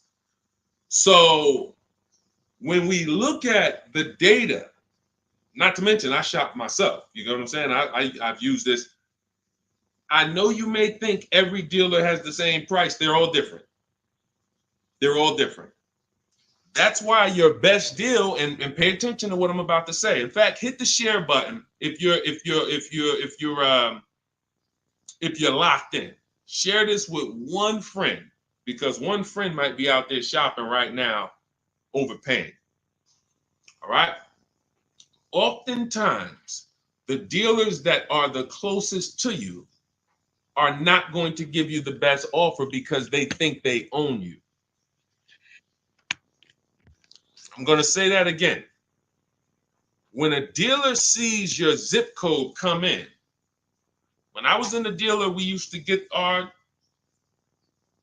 we call them leads. Anyone in sales, you know the term leads. When we see that the zip code is a zip code that is right here, 5 minutes away, 10 minutes away, 20 minutes away, there's a mindset there that this person is not going to shop. So they're not going to give you your best offer in many cases. What you're going to get is an overpriced offer, and you won't see it until you learn to speak to dealers that are a little further away from you. Now, if you're doing it my way, you're using my book, you get your copy for 75% off. You won't pay the $97 price. I have email scripts in there. We don't talk. You use these email scripts when you're buying new cars and leases. We have a different process for used cars, but we still don't talk. You have to, and what's happening is you're going to see that sometimes the offers that come from 45 minutes away, an hour away, are your best offer because they're trying to take business from their competition. Some of these smaller dealers as well who don't have the foot traffic, they're not getting 100 people coming in on a weekend. They have to depend on strategically winning business. They're using the internet to reach out and connect with people that are far away from them, and they're beating their competition. But if you're programmed to go right into your local dealer, you're never going to get their prices. Type a $ if y'all are following. Type a $ if you're following what I'm saying right now. Type a $ if you're locked in right now. Type a $ if you care about your money and you're like, you know what? We're going to unlearn all the things that we were programmed to do. I'm going to tell you here's how we know we were programmed. And if I wasn't in the car business, I'd be just like y'all. That's why it's my mission to teach. You know how we know we were programmed? We never learned to buy cars. We were indoctrinated in a way of buying cars. We didn't consciously make a decision, approached it and said, this is how I'm going to buy cars. We were indoctrinated into how people buy cars, and that's what makes the dealer principals in these dealer groups, Fortune 500 companies that trade on Wall Street and make billions of dollars, because they have a predictable way that they serve the customer. It's not for the customer's benefit, it's for profit.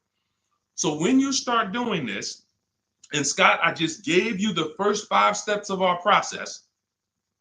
When you start doing this, you're going to see that the same people who you thought really liked you, Charlie down at the dealership that he sold cars to you, your parents. When you start making Charlie compete, you're going to see Charlie wasn't really for you. You're going to see that. The same person who, man, we always bought cars from him, but when you start making them compete, things change. Things change dramatically. And that's going to reveal to you, oh man, Charlie, how long you been overcharging me then? How long?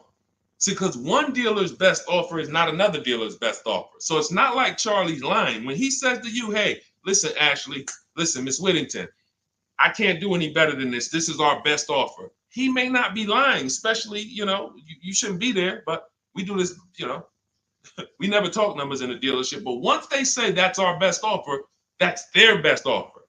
When you hear from another dealer online, it's a different best offer. Another dealer online, it's a different best offer. And then you start saying to yourself, okay, I just need to find a dealer whose best offer is the lowest among everybody. But we can't stick with one dealer, because you'll never see how much you're overpaying by dealing with one dealer. So that's the process, Scott. That's the start. If you embrace that mindset, you're going to win every time. My 2 favorite words are multiple offers.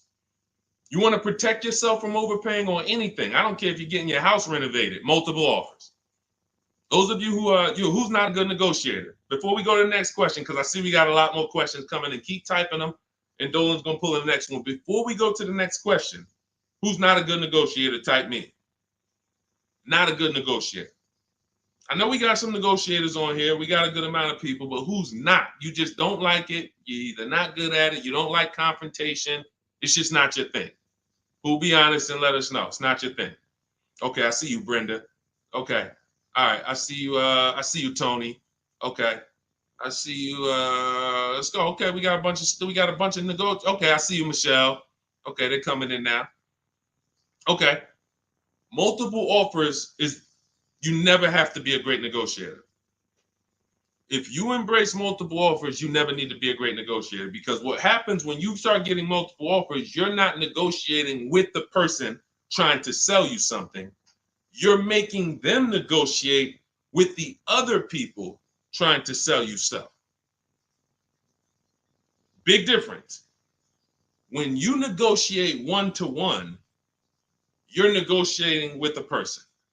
When you make other people get bids and you get multiple offers, now those people are negotiating with each other to win your business. That's how we have people like Danielle here, who she got her Audi. She's paying a ridiculously low payment, $550 a month, $44,000 vehicle, no money down. That's how somebody like Sean saves 20 grand off of his F-150 Lightning here. Wrote me in. Now pay attention. Pay attention to what I'm about to tell you about Sean's deal. What's so important is he saved 20 grand, 21,000 off his new F-150 Lightning. But here's the big thing.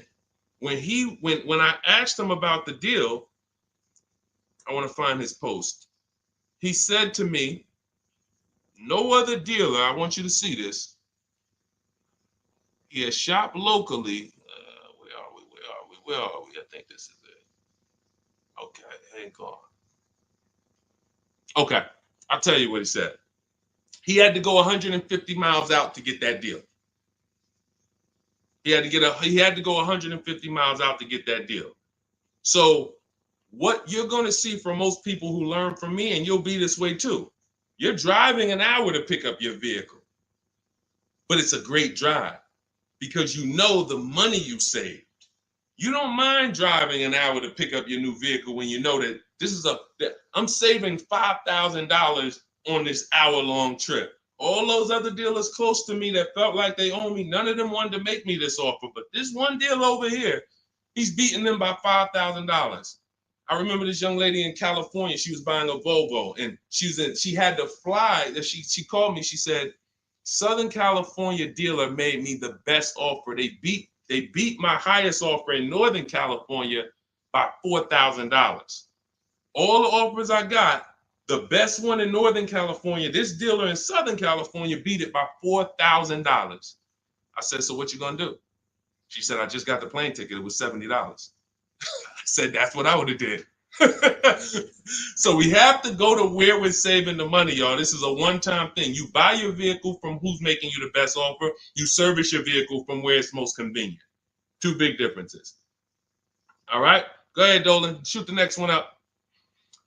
Everyone who just jumped on, this entire stream is sponsored by my new digital book. It's called Cars from Home, 7 Steps to Saving Time, Money, and Avoiding Dealerships. It's already 5-star rated. You can Google it.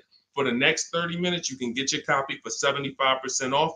It's my entire blueprint of leasing step-by-step, getting below market leases, getting below market purchases, getting below market pre-owned deals step-by-step, making banks bid for our business step-by-step. Now, 30 minutes only. After 30 minutes, the price goes back up to $97. So you can click the link in my TikTok bio, click that picture of me, or click the link in my Instagram bio, and come back to the broadcast after you get your book. As soon as you pay on that thank you page, I want you to screenshot that. There's a link to open the book right there. So not only will I email you a copy, on the thank you page, you click a link, and that book is right there too. So, and then for those of you on YouTube or Facebook, we have the link showing below. Link in the comments for you, and Facebook, you guys will see the floating link. So 30 minutes, get your copy. You won't pay the $97 price. You'll get yours for $24, and you have everything step by step. You won't have to remember any of this or watch my social media videos anymore. Okay. Scott says, dude, just wondering if you've heard of the Ford Flex Buy program, and if so, what are your thoughts? Well, let me do a little research on this. Hang on, because we can find out if this is going to be good for you or not. Let me tell you how easy it is when you figure this, Scott, when you grab this mindset, when you unlearn this. Hold on, they're saying they couldn't hear me on TikTok. Okay. Well, as long as you could, well, I know you guys can hear me here. We're on 2 TikTok channels right now. So let me see here. I'm pretty sure. Give me a, before we hit this question, let me make sure. Can you guys hear me on TikTok right now? Type yes. If we don't want to continue, people can't hear us. So let me know. But I see, these are the people I love right here. I love people who say, I'm going to get to it. Hopped off of TikTok, because we're on 2 TikTok channels, and now on Facebook. She said, I'm getting to this information. I don't care if I got a skim platform. I love it. Okay, so we're good. It must be just this one TikTok channel then that we're having issues with. So it's all good. Let me close this one out, and then we'll keep it moving. Okay, so this is how easy it is to find out if something's worth it or not. Does it make people compete for my business, or does it try to lock me into something? The competition is what saves us money, which is why none of these websites you're ever going to see is going to create competition. I'll tell you about the used car websites. They're not creating competition. I'll tell you that.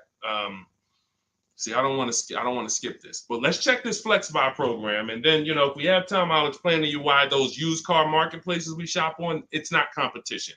They're trying to sell you on variety. But let's check the Flex Buy program, and let's see how this works. Okay. So what is Flex Buy? Flex Buy is a unique payment plan for qualified buyers. Ford Flex Buy program payments start out lower, gradually get higher after 36 months. The Ford Flex Buy program takes the rate on a 60-month traditional loan and extends that rate to 66 months. The first 36 months of the loan, the payment will be lower as compared to the 60-month payment.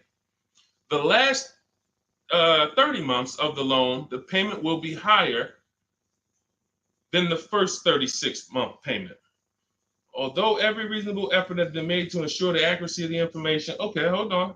Let's see. I'm going to tell you what I don't like about this already, and I need more information.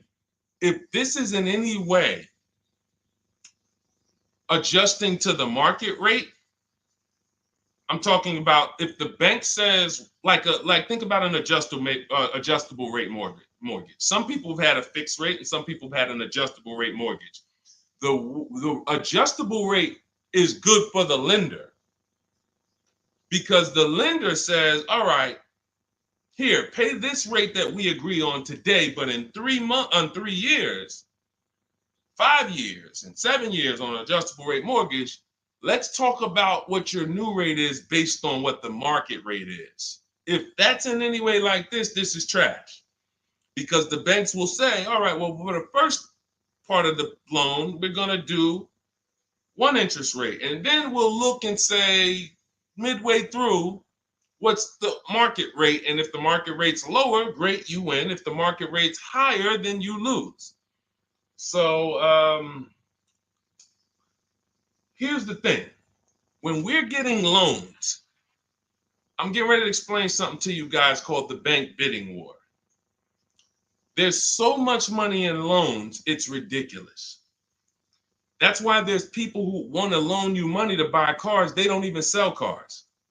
And could y'all keep tapping the screen on TikTok and running those likes up? Can we get to 1,000 likes real quick? Every time y'all tap the screen, y'all run the likes up and y'all actually help TikTok bring more people over here that need to be here. So I appreciate everybody. And thank you to everyone who hits the like button. I appreciate you. It does matter.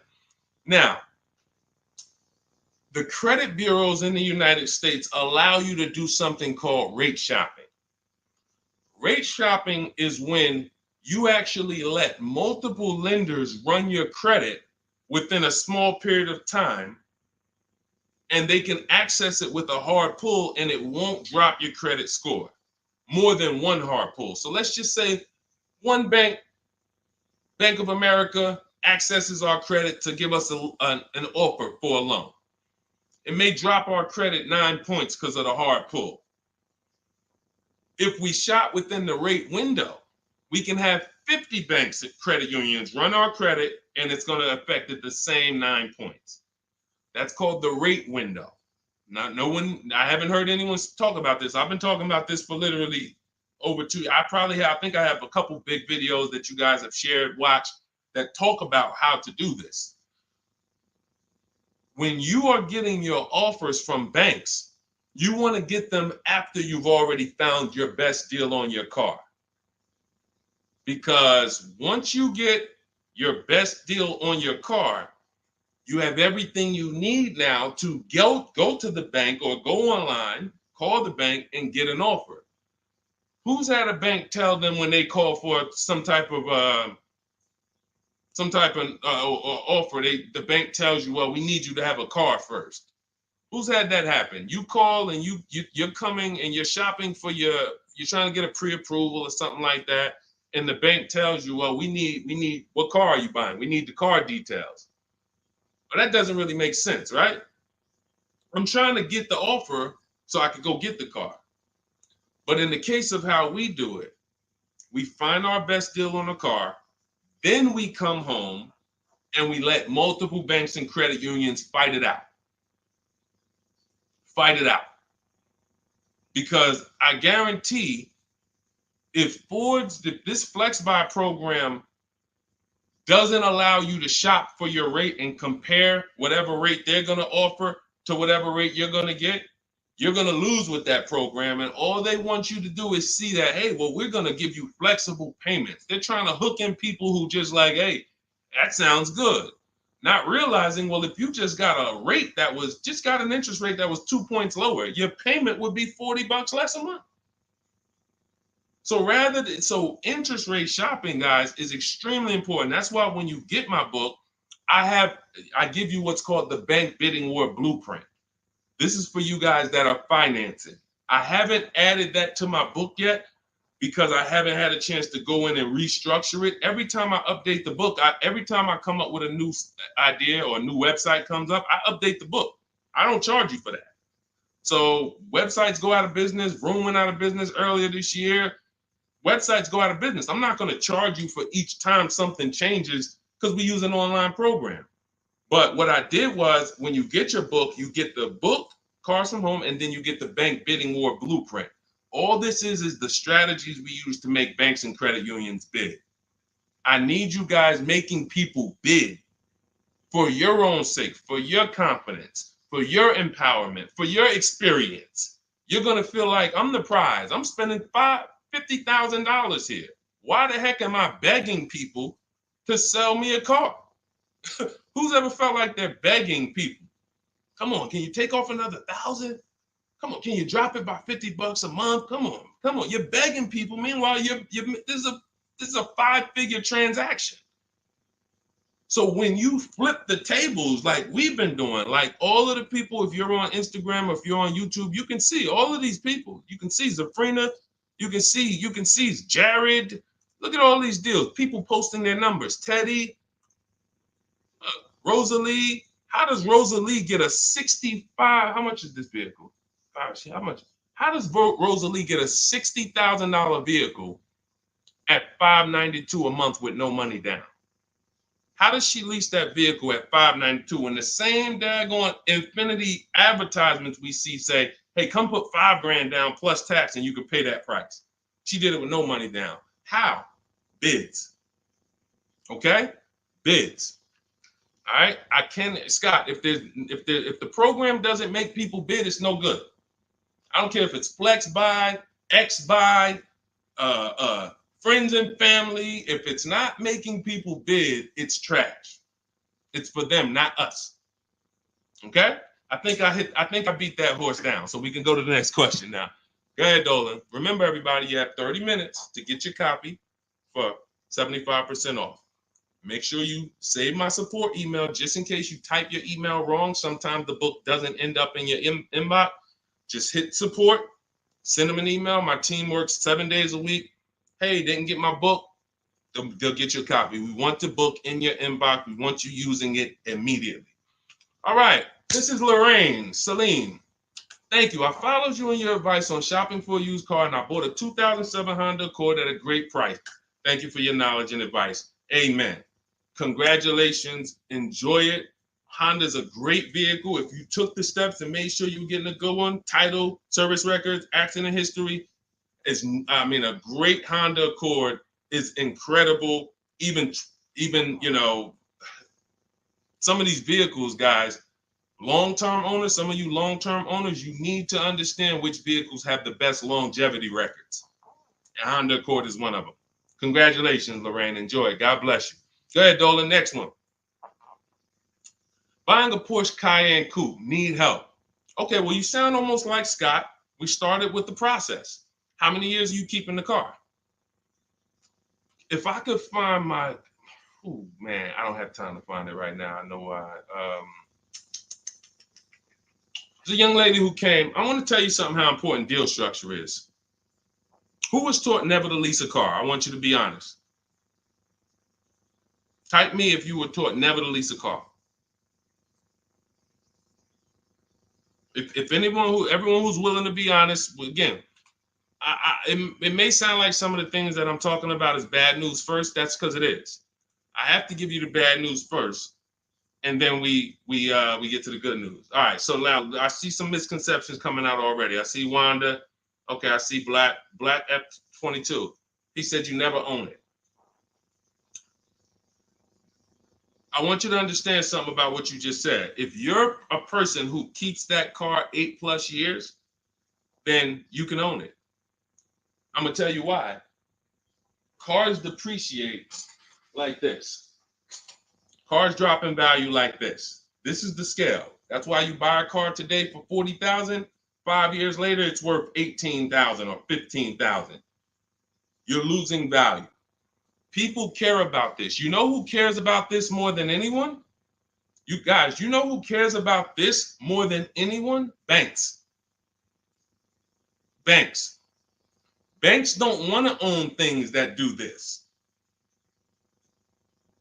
Now look, Black is coming with a lot of stuff right now. Let's talk to Black. And let's talk to the people like Black, because Black is somebody who will tell you never lease a car. He just said you're basically renting it. You never own it. Now let's get to the point. I want to show everyone on here. Thank you, Black. I'm glad you're here because we're getting ready to use this as an opportunity to prove a point. Let me take let's look at Ansley's deal he just got leasing. And we'll talk about mileage. You can build lease mileage up to 30,000 miles per year. So it doesn't matter. First thing people think, well, leasing, they limit you. No, you pick your mileage on a lease. You choose the mileage. I've had people who lease 30,000 miles a year, 25,000 miles a year, 18,000 miles a year. You pick the mileage. Now, whether you drive or whether you lease or buy, this is what your vehicle is doing. You're losing money day by day. So when you go and you buy a vehicle, you're losing money day by day. The reason I created the 8-year rule is for you to understand that at some point, you stop losing value day by day. You lose less value. This is what we call beating depreciation. It comes with long-term ownership. But let's look at Ansley's deal so that we can put this leasing versus buying to bed and show you how many of you have overpaid by thousands and thousands and thousands of dollars that you can't get back listening to people who tell you leasing is renting and all of these horrible financial terms. Let's go to the numbers. So Ansley gets a 2024 Infiniti truck. It's a $58,000 truck. If you're watching on Instagram or YouTube, you can see this. It's a $58,000 truck. Guys, some of you know because you've seen some stuff, every $5,000 on a loan is how much per month? Every $5,000 we borrow on a loan, 5 years, is about how much per month?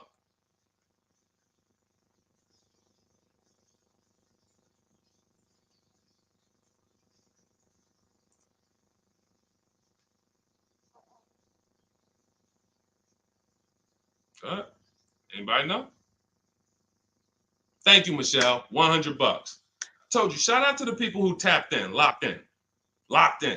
See, I love the people who are locked in. It's some people who just, they sleep at the wheel. I need the people who are locked in. I'm really only talking to you. Now, that means this vehicle that Ashley went in to get, his $58,000 vehicle, if he would have just said, all right, I want to buy it because I was taught leasing is renting, how much is it going to cost me a month? No money down. Let's figure, we're going to compare apples to apples. No money down, because when you put money down into the deal, that confuses you. That actually makes you think you got a better deal than you really did. When you evaluate deals with no money going into them, it's easy to see where the best value is. Now, Ashley would have been paying $1,200 a month for 5 years. $58,000. That's not even full tax. Let's just round the tax to 60. Let's just say $1,200 a month. But Deshone, what if he got a good discount? Okay, I'll give you one better. Let's go extra conservative and let's play that game. Let's pretend that he's using my strategies and he found out a way to save a huge amount of money off this brand new Infiniti. He's getting bids, he's using my strategy, but he's not leasing because he's been programmed not to lease. So he's not leasing, but he's going to get bids. Now he saves $10,000 off the price of this brand new vehicle. $10,000. So instead of financing 60, he's financing 50. What's his payment, everybody? What's his payment? We just said every $5,000 is $100 a month. $50,000 vehicle. What's his payment? $1,000 a month. $1,000 a month. Okay. Now that's with a super discount.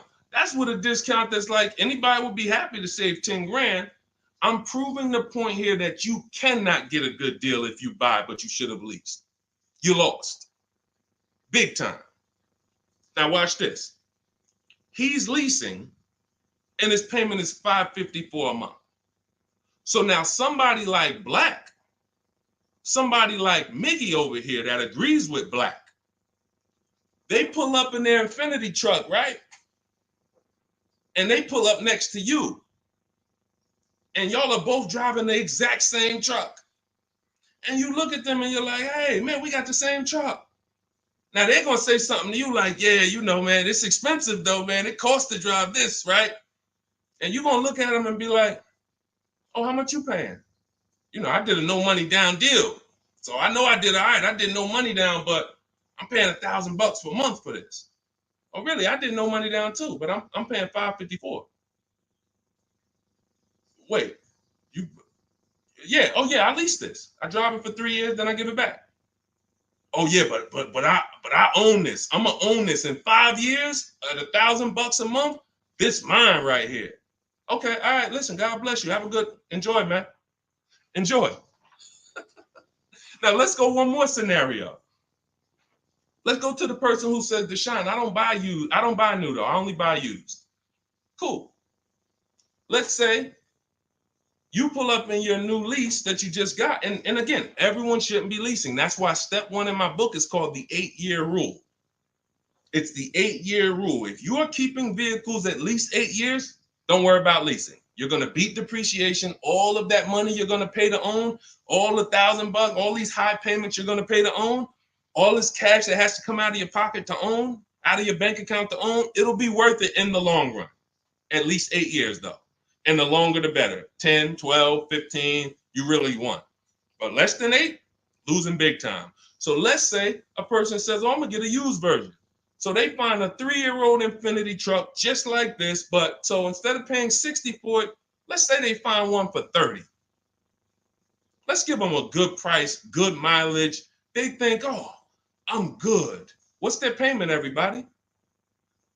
What's the payment? Come on, stay by the keyboard. I need y'all quick because we're teaching something here to people like Black. They might not get it. I pray that they do, but they might not get it. But the people who are locked in financially, the people who understand financial literacy are going to get this. If every $5,000 is $100 a month and they buy a pre-owned version for 30 grand, what's their payment? Thank you, Michelle. 600. 600. See, he said 500. So this is how I know he's struggling. And I'm not trying to beat you down, man. I'm just saying when you're talking about something you don't understand, it's better to ask questions, not make statements. So now, we pull up. You have your new lease. You got this same deal, $554 a month.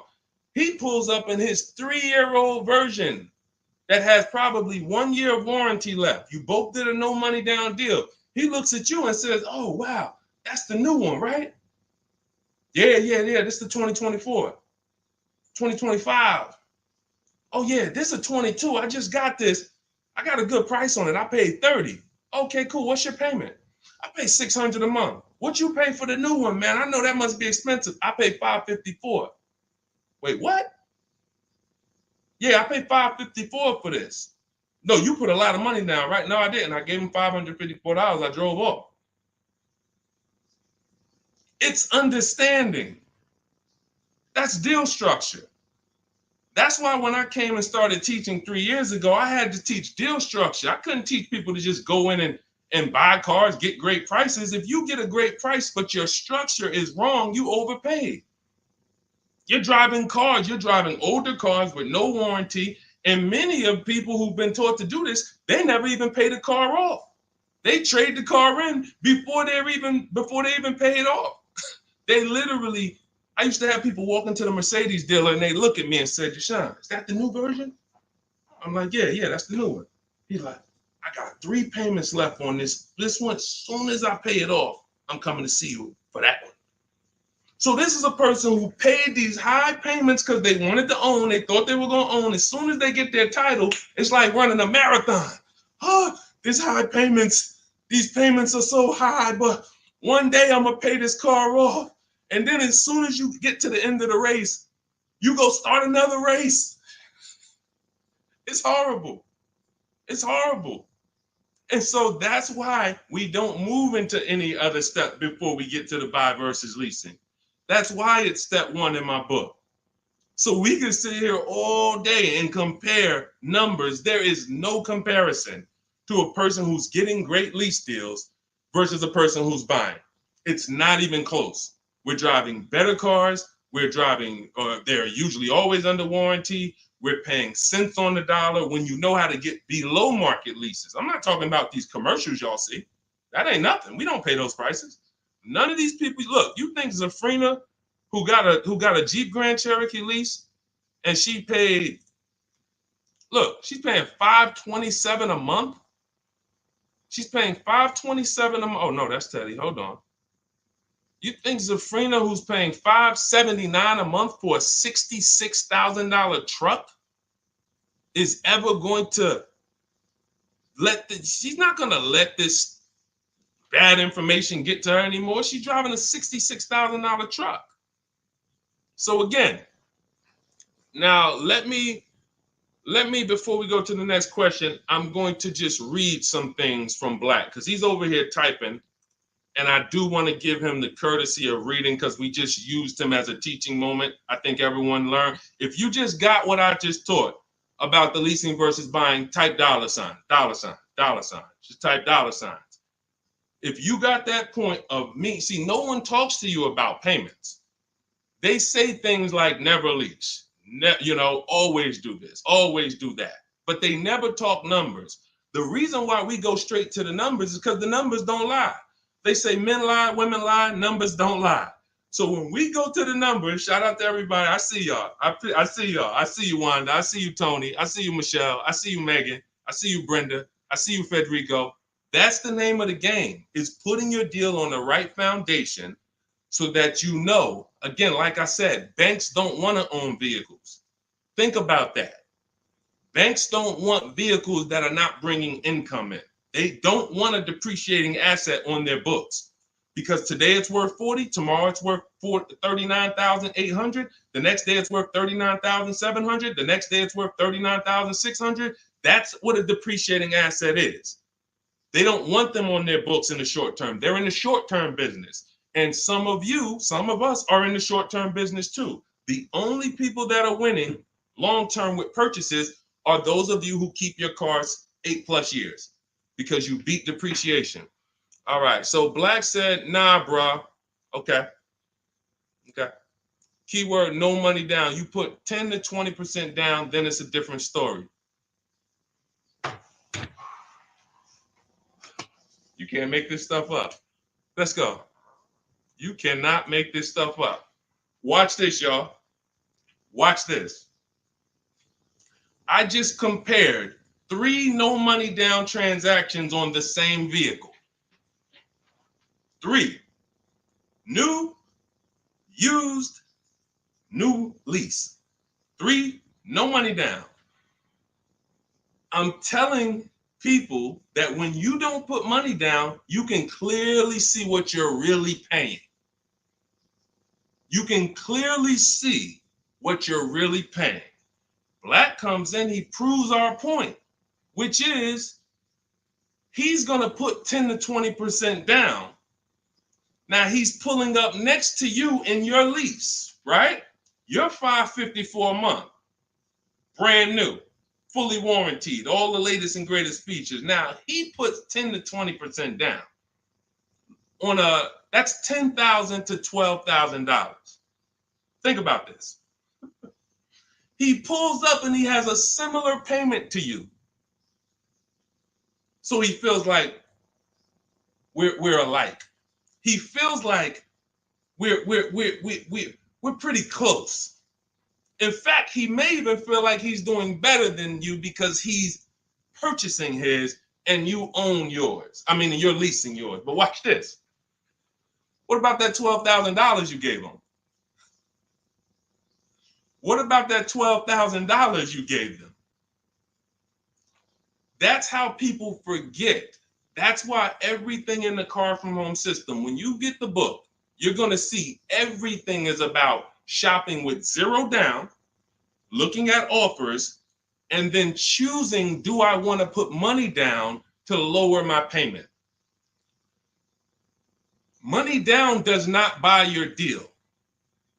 I made a video about this. Some of you have seen it and shared it. People who make a down payment and think they got a deal.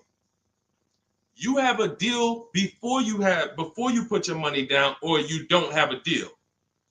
A deal means I shopped all my offers, and then I found the dealer who was going to discount the vehicle the most. Now, how do I want to pay for that? Do I want to get a loan? If I'm getting a loan, what do I want my payment to be? Now I'm going to manipulate my down payment based on what I want my payment to be. That has nothing to do with the deal I got, but somebody like Black or people who move like him, hopefully we can help you get over these mindsets. But you have some very, very strong convictions, and you're confidently incorrect. That's dangerous. It's dangerous to be confident and incorrect. Dangerous to yourself and your family and your friends who will listen to this. If you are putting money into deals and thinking that you got a deal because your payment ended up being affordable, you in no way can win. First of all, you're letting the dealer manipulate two things: the price of the car they're selling you and the interest rate that you're getting from them exclusively. If you were just separating your loan from your interest, from the purchase, you would see that that's a losing strategy. You can't compare a person who's driving a brand new vehicle paying a low payment to a person who's paying the same payment but gave the dealer $12,000 to get to that payment.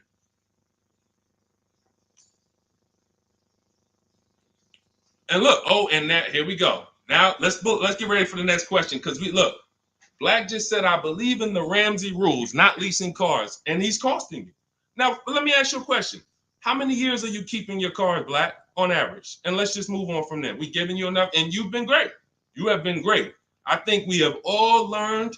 You've given me a lot of things to be able to teach the audience who's willing to learn, but there is in no way, shape, or form. 3 to 4 years. My man, you are losing like crazy. Look, he's buying cars like this and flipping them. He's buying cars like this and flipping them, coming back. You're spending so much money that I can't even get it across to you because you're not in a posture to learn. You are literally buying cars in their deepest state of depreciation because somebody told you don't lease. You listen to them. You buy the car here. It's worth $40 the day you buy it. You come back in 3 to 4 years to get a new one. They give you $20 for that car. You spent $20 grand. You lost $20 grand in depreciation in 3 years.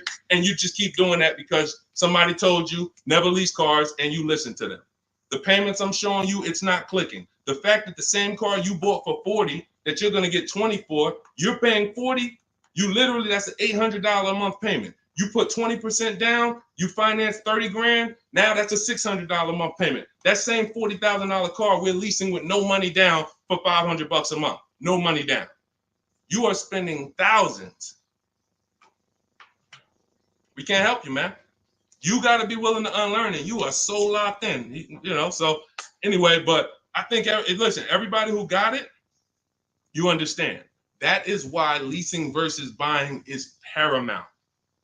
You cannot get it. If you are not keeping your cars 8 years, you cannot get a great deal buying. You're going to lose in depreciation. You're going to lose in resale value. When you go to replace that car and you see what it's actually worth and how much you paid over 4 years or 5 years or 7 years, when you compare that to a person who drove brand new cars for that particular same period of time, it's no comparison. And then you have cars with no warranty and all of that. Yeah. Look, Megan said, Black doesn't seem to learn. So to my question would be, could you buy an extended warranty package? Hold on. Why am I getting calls on airplane mode? Sorry, guys. I hold on. Let me put on Do Not Disturb. All right, so go ahead, Dolan. Shoot some. Let's get to Megan's question, and then let's try to go through a couple more. But that was good. That was good, Black. Thank you, because we wouldn't have been able to teach on those points without your questions. Okay, so let's do Carolina on YouTube, and then let's go to we'll hit Megan, and let's go through as many as we possibly can. Hey, I'm new here. I want to trade my 2020 Nissan, and what's the best way to do this, please? Okay, so you have a 2020 Nissan. That's a vehicle that's not 5 years old. First thing you would do, if we were talking, I wouldn't let you buy. Unless you're telling me you're going to keep the next car 8 years, you're losing, because that 2020 Nissan, first thing we want to do is decide whether we're buying or leasing the next vehicle. And as we just said, if you're not keeping the next vehicle 8 years, you should be shopping for below market leases. Then you want to now see what is the most money you can get for that Nissan. We don't depend on a dealer to tell us. You're going to go to these 6 websites. These are 6 websites. You do this in 15 minutes. You're going to find out what that vehicle is truly worth. You find out what your vehicle is worth with offers, not with anything else. Offers. So go to CarMax, Driveway. Write this down. I told you, stay locked in because we do dialogue here. It's not just me talking. Unless you got a notepad, you got to stay locked in and ready. We're going to go to CarMax. We're going to go to Driveway. We're going to go to Carvana. We're going to go to KBB Instant Cash Offer. These are all offer sites. These are people you walk in, they do an inspection, they cut you a check, you're out of there in an hour with a check. They're not trying to sell your car, they just want to buy your car. Driveway, Carvana, CarMax, KBB Instant Cash Offer, Car Gurus, and Auto Nation. 6 offers, 6 bids. That's going to tell you what your vehicle is worth, and that's going to tell you if you have equity or negative equity. Equity or negative equity. Okay? So that's the first thing you need to do. First 2 things is ask yourself, how many years are you keeping the next car? And then do your equity assessment to see, do you have positive equity that could either go in your bank account or negative equity that's going to be carried over to your next deal. So that's the first step. Okay, do that first. Now, here's the beautiful thing. When I was at the dealer, I would have people who walked in as soon as I asked them how many years they were keeping the car. If they were telling me 5, like, remember the guy I mentioned a little while ago on the stream? I said he comes into the dealership. Hey, Deshone, is that the new one? As soon as he gets his title, he comes in and trades it in. I told him, there's no point in you waiting for the title. First of all, you can replace a vehicle without the title. That's fine. But again, he was taught, hey, I got to wait for my title, and then I make a move. So he always has a payment. 5-year loan, 6-year loan, pays it off, gets a new car. He always has a payment. It's just super high. But what I would do if he was listening, if he was open to financial advice, I would tell them, you're going to cash that vehicle out. That means you're going to sell this vehicle. We're going to give you a check for that. So whatever it's worth, 15, 18 grand, it's paid off. That's going to go in your pocket. Now, what he was used to doing was, well, whatever it's worth, don't I have to put that down on the next vehicle to be able to get my payment where I want it? And this was the best news I was able to deliver.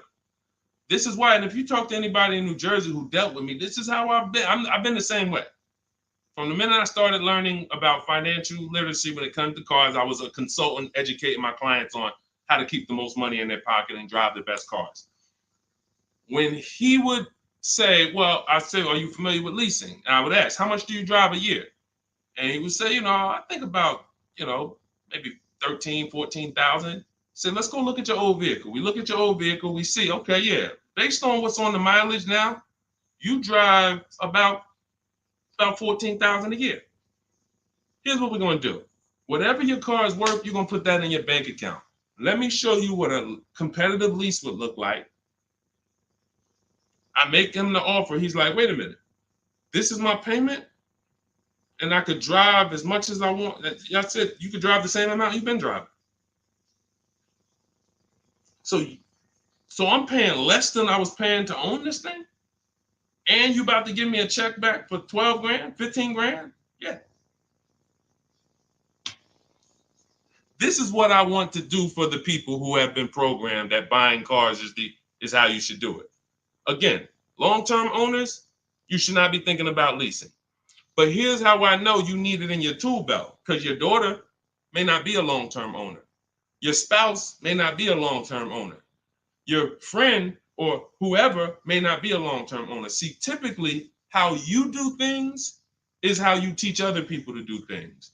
So if you are keeping your cars 8, 9, 10, 12 years, you probably think everyone else is doing that. But your kids or your family members or your spouse, they may want to drive for 5 years and then they're like, all right, this stuff's starting to go wrong. You said the warranty is up and this got to cost $800 to fix, $400. Let's just go get a new one. Those are the people who don't have the values to keep a car long term, and you should not be buying cars for them. They should be shopping for. Now, both cases, you need below market deals, but it does not. But knowing how long you're going to keep the car is how you're going to beat depreciation. So all of this is in my digital book, guys. Everything I'm talking about on this stream is in my step-by-step book. A lot of what we talk about on these streams and in my social media videos is what not to do. My book is about what to do. It's like, do this, do this, do this, do this, steps, check it off the list. Next thing you know, you got below market deals from home. There's only 3 things we go into the dealership for: test drive, have our car appraised, and to pick up a car. We are not there to shop. We're not there to get numbers. We're not there to negotiate. We do all of this stuff from home. So for 30 minutes, if you visited the website already, you'll see the timer, 30 minutes, you can get 75% off your copy. It'll be in your inbox in literally seconds. And as soon as you pay, in my TikTok bio, in my Instagram bio, Facebook, we have a link floating for you. You guys should be able to see the link. And then Instagram, we have YouTube, we have a comment pinned for you guys. You'll have the book, but as soon as you pay, you're going to see the thank you page. It says screenshot this page. You'll see my support team email. Sometimes you type your email wrong. Contact support if the book is not in your inbox in literally 5-10 minutes. Also, as soon as you pay, you see a link that says open your book below. So there's 2 ways I'm delivering the book to you. Right there as soon as you buy, but I'm also emailing you a copy. But sometimes, we fat finger the keyboards and there's a letter off. So make sure you hold on to my support team's email and hit them up. Okay, good stuff. Get your copy. Listen, once that clock hits 0, the price is $97, which is still worth every penny. If I missed it, I go back and look. Knowing what I know, knowing what the people know, look at Tiffany. Look at Tiffany's deal. Look at Tiffany's deal. Matter of fact, let's show Vicky's deal. Look, thanks to your books and your methods, I was able to get my new lease for a 2024 Volkswagen Atlas SE Peak Edition with the tech package for $175 per month less than my first quotes. I did it all online except for picking up the car. I put no money down other than my first month's payment and DMV, which is probably $200, and saved over $6,000 on the life of that lease using your negotiating scripts. We have email scripts. This is what I want for you. I want you guys not just getting cars. Everybody's getting cars. You'll see people posting their car. Oh, I needed an upgrade. Look, get a bunch of likes. Hey, had to treat myself. You'll never see the numbers though. I want you, every time you get a car, I want you just as excited about the numbers you got as the car. And this will make sure you get there. Go ahead, Dolan. Shoot the next one up. Okay, Brandon from TikTok. I've lifted the Denali truck. I owe $6,500 on it. It has 163,000 miles. It needs $3,500 worth of front end work. Should I fix it or trade it? I'm the only owner. I would make sure you get a second opinion on how much it's going to cost to fix. Lifted Denali is going to have a low resale value. But here's the thing. The cost of replacement is always more than the cost to fix. Always more. So if you got a truck, and again, your truck, you got a loan on it. You got a loan on it, 163,000 miles. I teach something, you shouldn't have a loan past the 10th birthday on a vehicle. Now you're going into a lot of risk. There's different boundaries we need to follow. But what I would do if I was you is I would make sure I'm not spending more than $3,500 unless I'm getting multiple mechanics to give me an offer. But I would see, what does it cost? What's the lowest I can pay to get this truck running? What if you pay $3,500 and it runs again for another 3-4 years? All day long. Because to get a new vehicle, $3,500 is coming out your house in probably 6-7 months. Which would you prefer? $3,500 one time and I could drive this thing for another 3 years, problem free? Or $7,000 or $10,000 a year that I'm going to pay to get a new truck. Keep the cost low when you can. All right. Listen, I'm going to jump off. Everybody, listen, we'll be back for another stream. We went deep today. I think we dug into stuff we've never dug into before. Thank you to Black for, bringing some information to us that allowed me to teach and help you guys unlearn. Everything you need is in my digital book, Cars from Home, 7 Steps to Saving Time, Money, and Avoiding Dealerships. Normally $97. It's 5-star rated. You can Google it. You can see all the reviews people wrote using it. But you won't pay $97 if you get to my TikTok bio or my Instagram bio before that 30-minute countdown expires. You'll get it for 75% off, which is $24. And on YouTube and Facebook, I have a comment pinned for you guys where you can get your copy for 75% off. Use it. Make sure you email me your success stories, and make sure you save my support team's email just in case you type your email wrong. Let's make sure my team gets you your book. All right. God bless you. Keep winning. Keep unlearning. I'll see y'all on the next one.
Hit go live, then we'll roll in.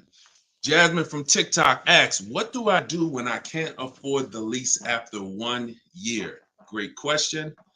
You want to do an equity assessment, see if you can sell it. There's two main ways to sell a lease. You could have somebody assume it. You can go to a site like Shop a Lease, and if you have a good car payment, you could list the car there and somebody could take over it, but it must be a good car payment relative to the deal. If you're paying if you overpaid per month, then you're going to have a hard time getting someone to take over the lease. But if not, you can get rid of it there. Second is, I want you to call the leasing company, ask for your payoff, and then you're going to call, once you get your payoff, I want you to ask them if you have a third party restriction. Those are the two questions you're going to ask your leasing company. And then once you get that number, which is your payoff, you're going to go to CarMax.com, Driveway, Carvana. This will take you 20 minutes to do. Kelly's Blue Book Instant Cash Offer, Auto Nation, Sell My Car, and Car Guru, Sell My Car. You want to get 6 offers. It's very important when you're on those sites. When they ask you, is your car owned, leased, or financed, put owned. That's going to tell you what the market value cash is for your car to get rid of it in a day. If it's greater or equal to your payoff, you can get out of it. If you have a third-party restriction, then you're going to need to take another step and you're going to sell to a local dealer. But you got to see where your equity position is first. Got to see where your equity position is first. All right, I'm going on and I'm sharing the broadcast, and then Dolan, you can queue up the next question. We're live on TikTok, Instagram, YouTube, and Facebook. So we are going to be taking questions from all platforms. The first one came from TikTok. We got a couple queued up on TikTok. So shoot the next one in, Dolan, and we'll get to it. All right, this is another one from TikTok. I have 2 payments left on my lease. What's my next step? Equity assessment. Who's returned a lease to a dealership, just dropped it off when it was done? You never assessed any equity. You didn't even know. Who didn't know that a lease could have equity that you could put in your pocket? It's not a guarantee, but many people all through the pandemic, we were showing them how to put $5,000, $10,000, $12,000 in equity in their pocket from the end of their lease. I sold my lease. End of my Jeep lease, I made $8,900. My mother made $10,200. Now that was when everything was worth 7 to 10 grand more than it's worth.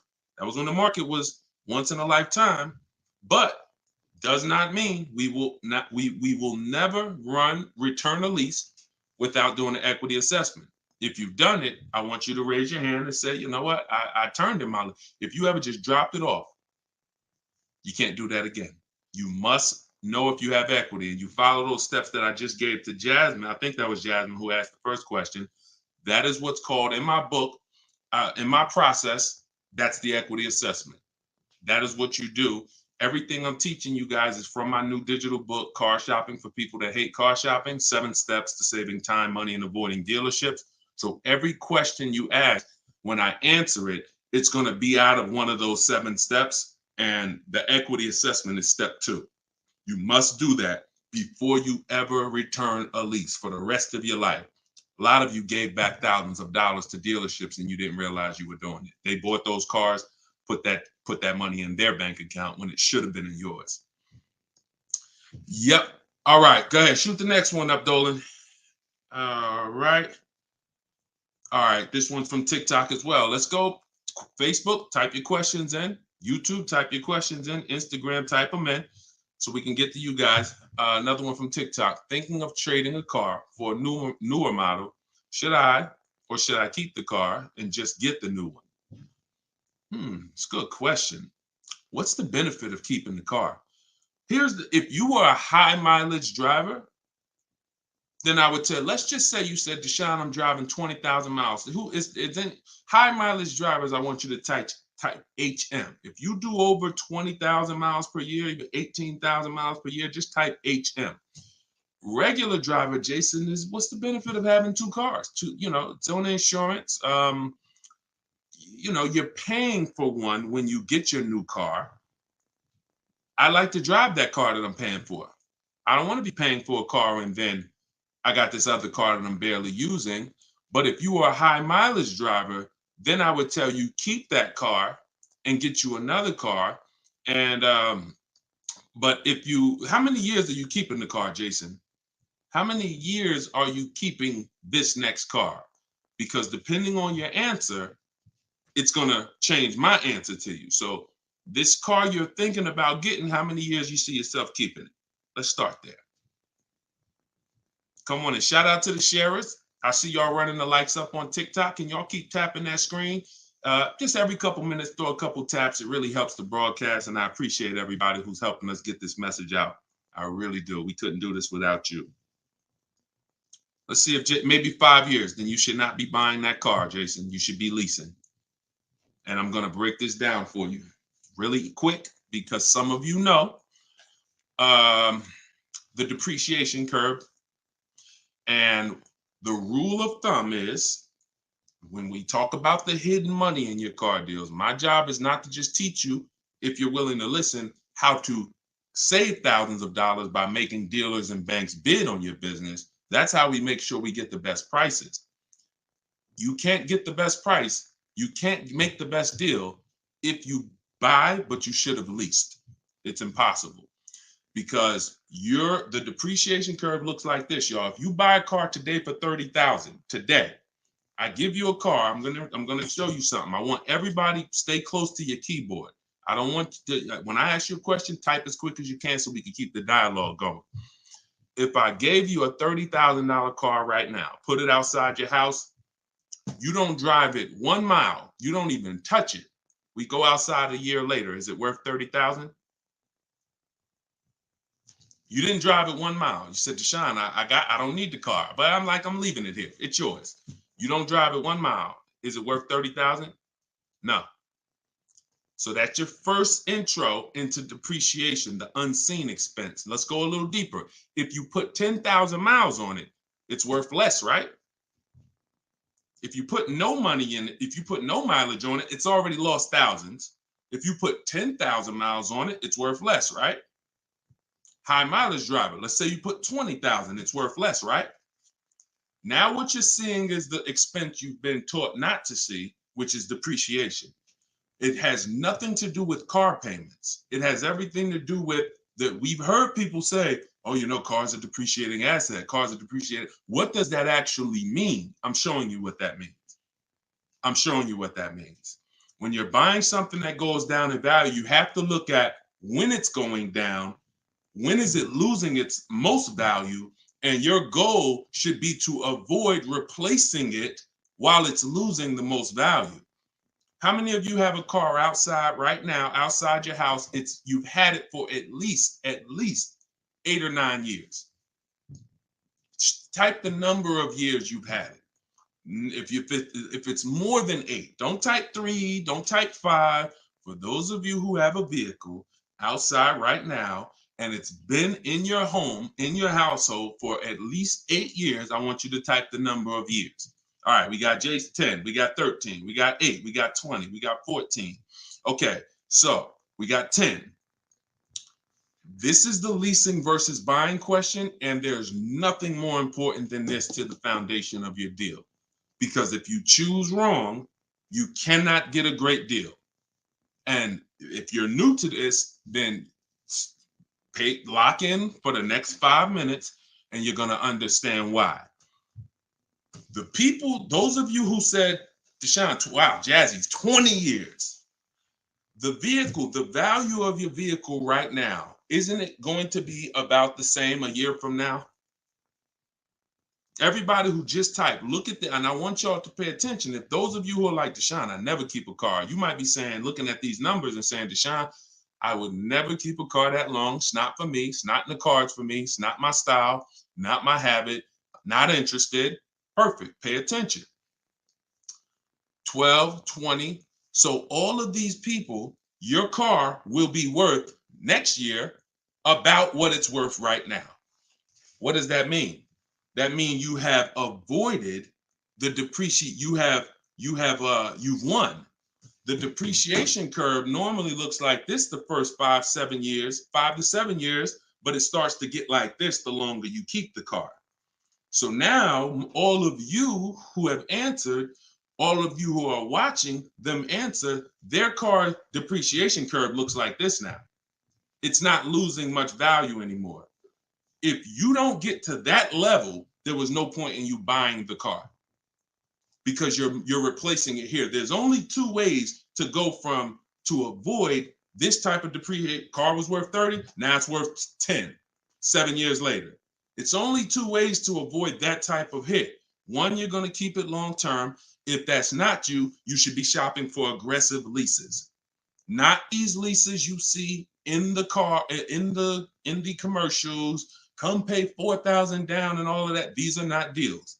Aggressive leases are below market prices and they're pennies on the dollar compared to what you've been paying. You cannot win buying cars and switching them like this. That's why you always have negative equity. That's why you're always never happy with what you're getting for your car. You buy your car, you come back, look 3 years later, you see what it's worth. It's always disappointing because you're trying to literally get cash back out of something that is not designed to give you any value in the short term. Leasing or long-term ownership. That's why the first thing that I teach, it's called the most important question, is how many years you keep in the car. If it's not 8, then you should be leasing. It's not even a question. We'll go deeper on that throughout the show. Anyone who wants to know more about that, you keep asking, because once I open up that Pandora's box, it's like your mind is like, oh, but everything I heard about leasing, I heard it was bad. I heard you can't drive that much. I heard that yada, yada. They bill you for all of this stuff. All of those things, I'm going to help you unlearn because unfortunately, the people who taught you that were confidently incorrect, which is dangerous. Confidently incorrect is you're dangerous to yourself and others. So, all right, so that's the key.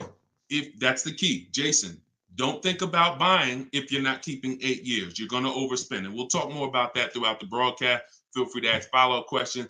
Go ahead, shoot the next one, and I'll go as deep on that subject as we need to for you to understand it. It'll give you some lease comparisons. You'll see what great leases look like, and you'll see how there are pennies on the dollar when you know how to get great lease deals. And that's the way you avoid the depreciation. Only 2 ways. Great lease deals, long-term ownership, 8, 10, 15 years. That's it. 2, 3, 4, 5 years, you can't avoid the depreciation buying. You just can't. You're going to lose thousands every time. Go ahead, shoot the next one up, Dolan. We're keeping the questions coming in. We're live on all platforms, so just keep typing. I'm going to try to get through as many as I can. We got a lot of questions coming from TikTok. All right, let's go. Should I put money down on a lease that I'm about to turn in? That you're about to turn in. I'm gonna assume you meant, should I put money down on the lease that you're about to get? So check it out. Here's how you shop all your lease deals from now on. there's one thing that I never want you to say again. It's really two things, but in this subject, the other thing is trade. This is down payment. I want you to eliminate the words down payment from your vocabulary because it's been used as an opportunity to get more money out of you. Who's ever went in, thought you were making a car deal, you thought you were going to put maybe $1,500 down, and then somewhere down the lines, these hidden things come like, oh, well, you got the taxes and fees, and then you end up putting more down than you thought you were going to. Has anybody, that ever happened to anybody? Hit the raise your hand emoji or just type me if you've experienced that. You thought you were going to be putting this down. You might have gotten to the finance office to sign the paperwork, and now you got to come up with another 500 or 1,000 or the taxes or the fees or whatever it is, right? So I spent 14 years in the car business. For those of you who don't know me, I've seen the way we call them the 80%. 80% of people shouldn't be in the car business. They're overpriced. They'll sell their grandmother the highest price car. It doesn't matter. They have no integrity, very little morals. We don't buy from them. What you need is to learn to avoid them, and you also need to learn to find the 20% who beats them all the time. So when you shop your car leases, you are always going to shop. You're no longer going to say down payment. You're going to say this: total out of pocket. Total out of pocket. See, total out of pocket means that's what I'm giving you and no more than that.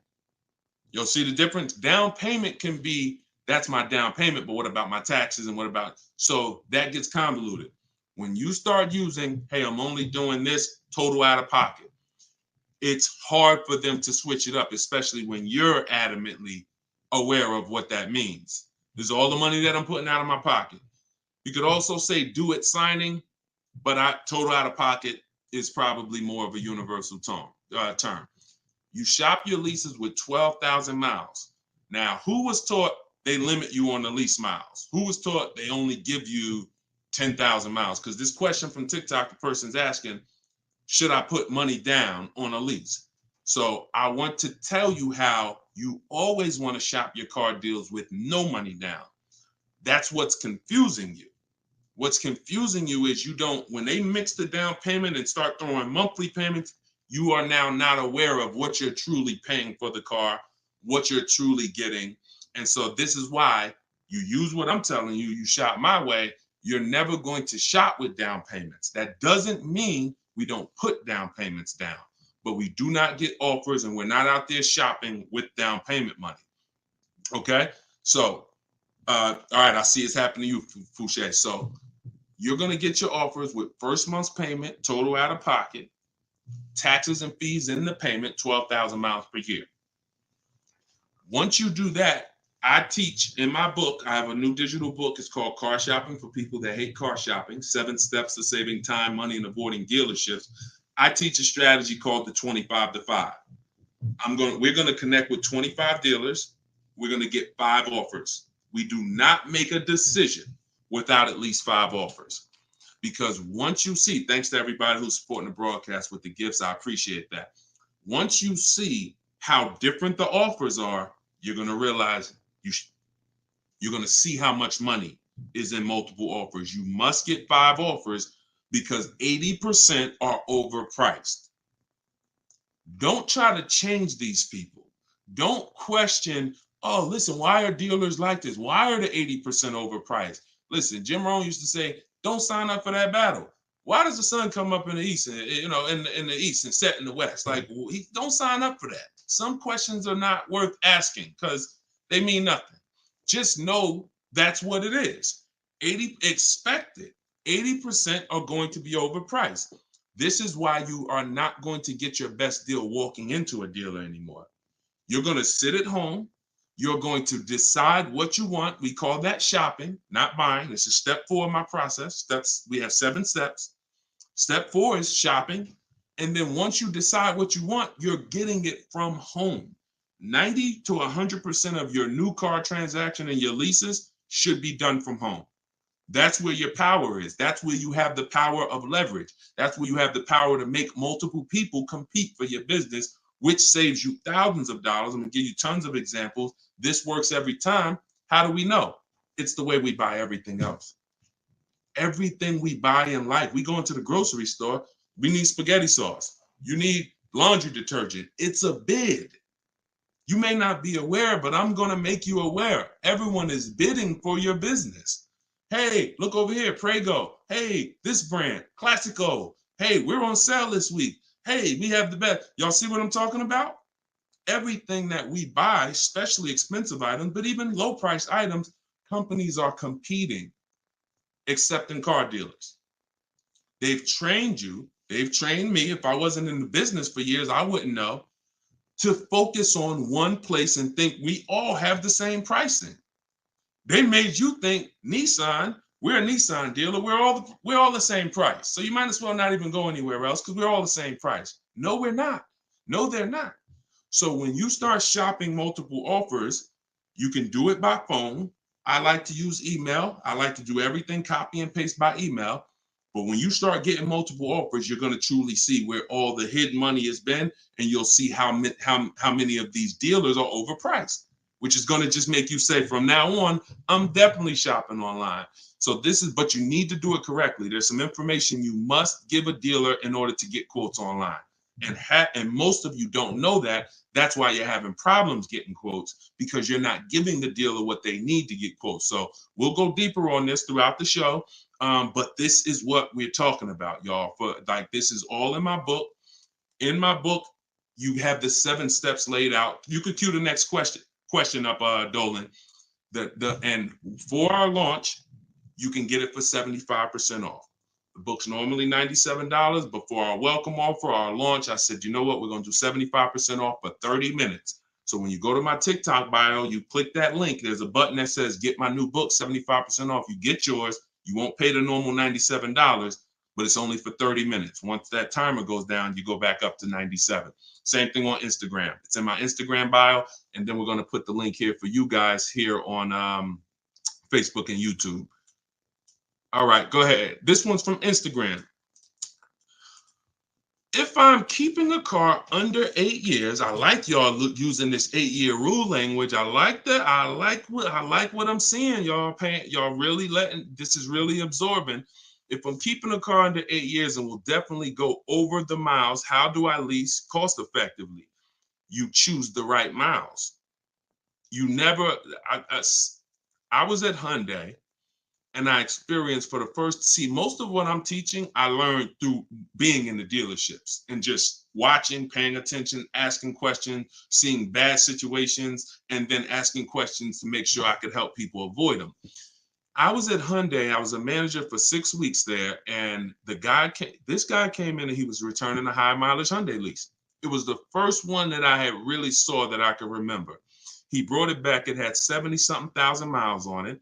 And I was just like fascinated. I said, you lease this? He said, yeah. All I do is lease. He said, man, I'm in sales. I used to buy these cars. You know, I was putting so much money in the cars, all this negative equity. And it was just like, I hated it. He said, once I got exposed to the high mileage lease, I never looked back. I drive this thing 20-something thousand miles a year, 3 years, I drop it off, I get another one. And so I said, okay. Because I had also experienced high mileage people coming back with lots of miles, but a lot of negative equity with it. Hey, Deshone, I'm looking to change this thing. How many miles you got on it? I got, 180. It's all highway. And then you look at what you owe, high mileage drivers. And I'm like, God, man, it's going to be hard because you got all this negative equity. So once he exposed me to that, I looked at his payment and I said, man, he's only paying a couple dollars more, $150, $200 more per month to have all the mileage.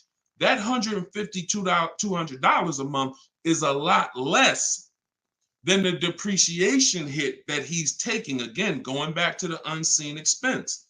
We already said, we park a car outside your driveway tonight, it's 30 grand. Next, I asked everybody on here, is it worth 30,000 tomorrow, a year from now? If you don't drive it, everyone unanimously said, no, it's not. So even without mileage, it goes down. When you do regular mileage, it goes down more. Somebody doing 25,000, this is how you're destroying the value of your car. But at the same time, the loan is still staying high. So once I saw that you could avoid that with a high mileage lease, that became part of one of the strategies that I teach for high mileage drivers. This is only if you're short term. Pay attention to what Maddie's question said. If I'm not keeping it 8 years. If he was, there's plenty of cars that you can keep 8 years and just put a ton of miles on it. You're not worried about trading them or selling them because we don't trade. You're just going to get the maximum value out of it. In his case, he knows he's not keeping it 8 years. How are we avoiding the short-term depreciation? You do that with a high mileage lease. Second strategy, Matt, this is also in my book. I have 2 strategies for short-term high mileage drivers. That's one way. Shop for your lease, 12,000 miles a year, identify the best bid, and then once you identify the best bid out of 5, you have them adjusted to a high mileage lease. Second is you buy your car, or if you have a car now, you keep that car, pay that car off, and now you're going to go lease your nice car, and that's going to be your second car. I call that 2 cars, 1 payment in my book. That's what it's called. And now you have, because some people say, Deshone, you know what? I want a nice car. I drive a lot for work, but man, I want to get me something nice, but I don't want to just be destroying it. And this strategy becomes perfect for them. This guy who's doing the high mileage lease with Hyundai, that's not a nice car. Especially once it gets up to 60, 70,000, it's not so some people are like, you know what? I want a nice car. I'll have my mileage car. I'll do, half the mileage on that. And then I'll go and lease me something and I'll do half the mileage on that. And so it's a beautiful thing. You got your nice, beautiful car and you got your mileage car and you split it, payments affordable, and you're not dealing with all this negative equity like you've been used to dealing with as a high mileage driver. High mileage drivers are getting killed with some of the worst because you guys are just killing the value of your cars. You use either one of those, you're going to love it. Both in my book. So if you want that step by step, it's in there. Some of you are like, Deshone, this is great. I don't want to try to remember all of this. In my book, it's right there for you, laid out step by step. You can get it for 75% off in my TikTok bio or my Instagram bio, or just scan the QR code on the screen, or go to deshonesbook.com. Either way, get you 75% off. Okay, shoot the next one up. That was a great question, man. Shoot the next one up. Let's get through as many as we can. This one's from Instagram. Would you recommend leasing business vehicles? Well, that's a question for your accountant. Whoever is going to be helping you benefit from having vehicles in your business name, that's the person you should be asking, which is most likely your accountant, whoever does your taxes. Here's what I can tell you, and I'll keep this very quick. Many people are putting cars in their business name with no business, or no business that requires a car. Be very careful. There's 2 parts to this. One, whoever's going to teach you to put cars in your business name from a business strategy standpoint, that's who you need to learn from. Second is you can use what we teach to save money on the cars, because what I see these people, influencers, social media people paying for these cars, they'll never tell you what they're paying. And they go and they re-up their cars like crazy because they need it for their brand. The money they are losing, most people can't afford to lose. But unfortunately, they're desperate. But get the strategies, get the structure. I used to have people all the time ask me, Deshone, do you teach Toro and all of these, I said, look, I don't, but you need 2 people. You need me, because I'm going to teach you how to buy the inventory at below market prices. You need the business person who's going to teach you how to legitimately do the business, inventory and all of that. Those are the 2 people that you need. And without both of them, you got some incomplete counsel. But be careful listening to these people, man. If you don't have a business and you wrote off thousands of dollars in business mileage or thousands of dollars in car payments and maintenance, I don't want to be around you when you get audited. And the sad part is those people who told you this won't be around when you get audited, and you can't support that. Just be very careful we don't want a second wave of the PPP. You get a lot. Okay, that's it. We're not gonna beat a dead horse. Go ahead. Next question, Dolan. I think y'all get the point. Some videos were the worst videos to go viral. Did so much damage, still doing damage. Okay, TikTok. This one's from TikTok. Facebook, YouTube. Keep typing. We're not seeing many questions from you today. Do you recommend leasing over purchasing? So you missed what we talked about. I recommend you go back, watch the begin. See, there is no leasing or purchase. There is no either or. It's a based on how many years I'm keeping the car, I should be leasing. You can't, there is no either or. When you lease, you are not keeping your car and you are avoiding short-term depreciation, paying pennies on the dollar for brand new cars.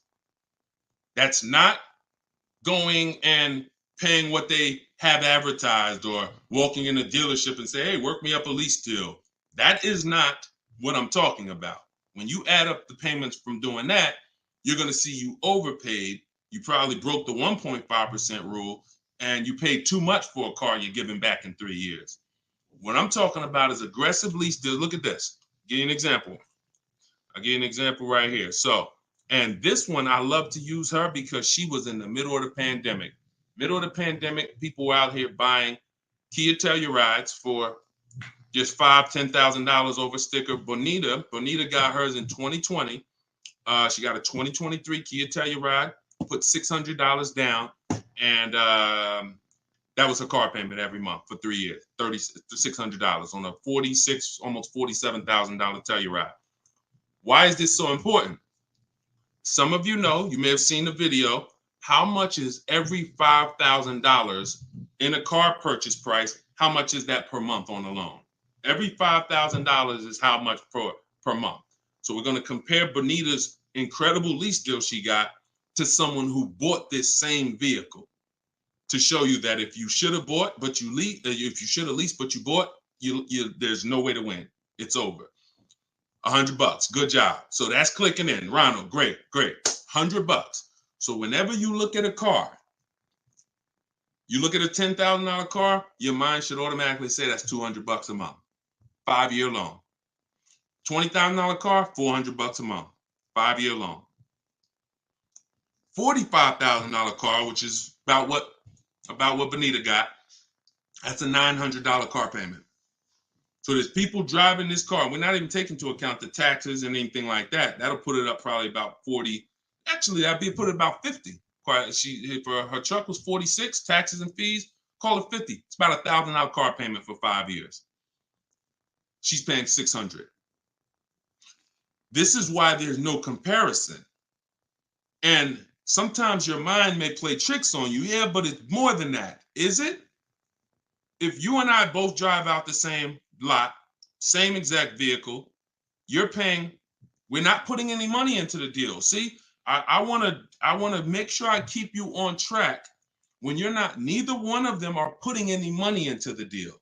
They're literally just going in, no down payment. All right, what's my deal look like? $600 a month, great lease. $1,000 a month, 5-year loan, no money down. So when we leave it the same, if I'm paying $1,000 and you're paying $600, is there any question of whether you're winning right now financially? Same vehicle. So as we drive, the only way you can eventually win, or I could eventually win if I bought, yeah, I'm paying $1,000, but I'm going to keep this vehicle long enough. So in 10 years, my Telluride is going to maybe worth $9,000. I kept it 10 years. It's worth $9,000 out there, but it's not losing value anymore. It's been in my household and I was able to outlive the depreciation. So now I win. Doesn't mean you lose. See, it's not like, oh, well, you lost, you should have bought. No, Bonita knows I'm not keeping 10 years. I'm not keeping 8 years. That's not my goal. Therefore, I'm going to shop for great lease deals and I'm going to pay pennies on the dollar compared to people buying. And that's my win. So there is no should I buy or should I lease? Do you recommend leasing over purchasing? I recommend leasing when you should be leasing, which means you're not keeping your car 8 years. I recommend buying when you should be buying, meaning you're keeping your cars 8 years. You're going to outlive depreciation, pay it off, and have a car that is not losing value in your driveway in 8, 9, 10 years. That's when both people win. And if you're stuck in the middle, then what I recommend is you get out of stuck in the middle because you're losing tons of money. Get out of being stuck. Buying leases out, buying loans, straighten them in. Get to one, choose a side. I put 2 good sides in front of you. Choose a side. All right? Good question, though. Go ahead, Dolan, cue the next one up. This was good, man. Wait, let me make sure. I'm trying to make sure I'm sharing all of this. Shout out to the sharers. Everybody getting value out of this? Type $signs if you're getting value out of the show. This is what we do. All right, go ahead, shoot it up. All right, a lot of questions from TikTok today. YouTube, y'all, come on, type the question. All right, good to see you, Melody. I see. All right, when is it a good time to buy a car? Sashi, there's no good time. There's no bad time.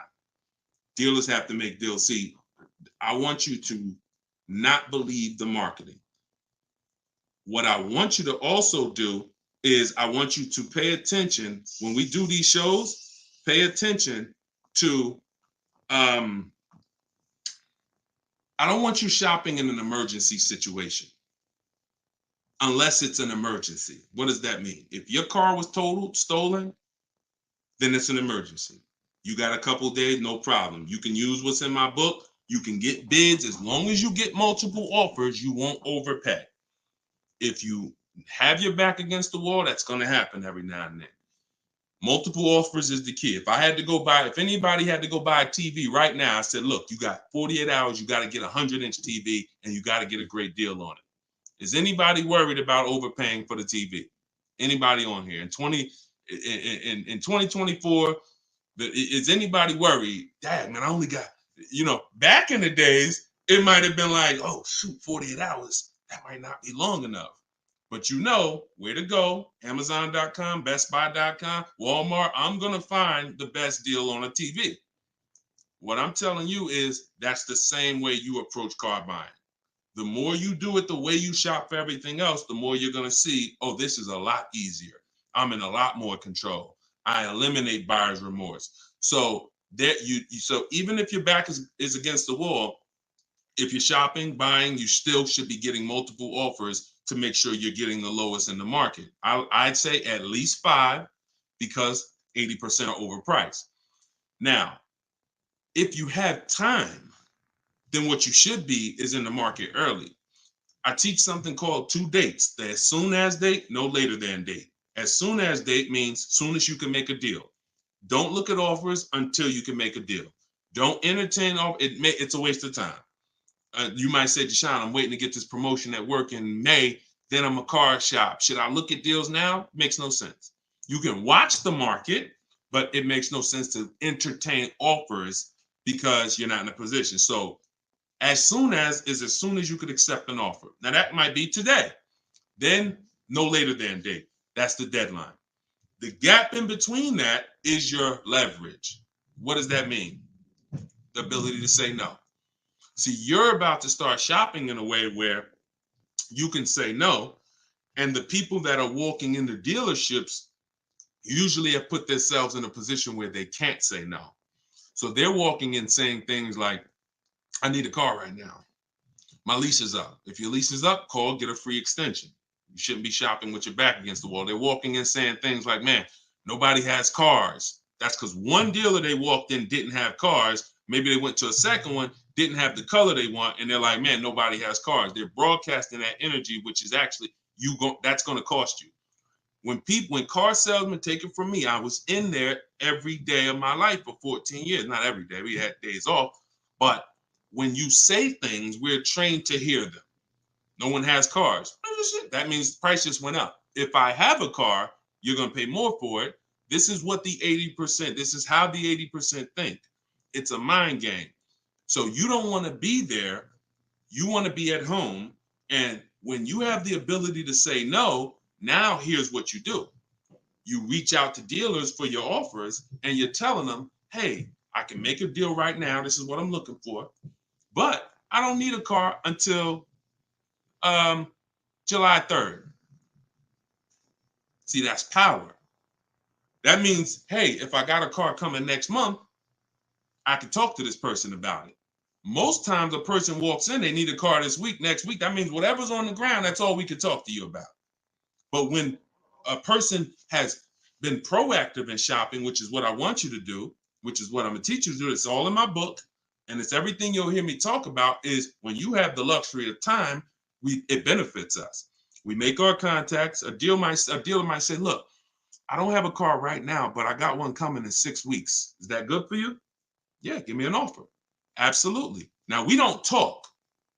So I'm telling you, you could do it your way, which is call. I always say, ask for sales managers if you're trying to get offers online. If you're trying to get offers from home, we need at least 5. If you're going to do it my way, if you're going to get deals like Danielle and like the people you see me broadcasting the show, you get at least 5. Sometimes we get 10.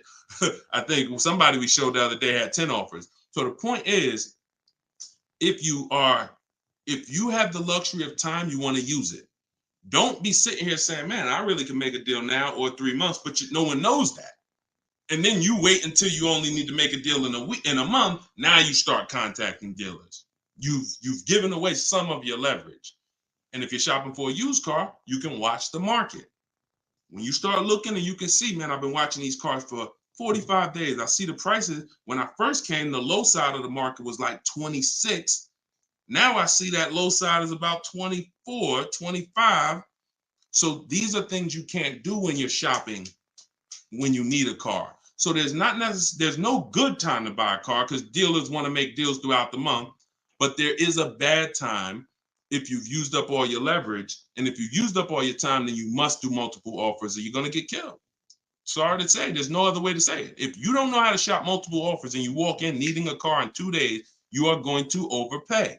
So multiple offers is always the answer. All right. Go ahead, shoot the next one up, Dolan. Great question. This one's from YouTube. I'm only able to get a rental for delivery work. Is there any cons to this method? I don't really, okay, I think you rephrased it. Is there a proper way to rent vehicles for work, or is it fixed market and there's no way to save money? Absolutely not. Renting is going to be way too expensive compared to, this is why when people say, who's heard leasing is like renting? Who's heard that? Type the raise your hand emoji or type me if you've heard leasing is like renting. It's one of the most ignorant statements that there's a lot of ignorant statements made about leasing, but that's one of them. Renting is expensive.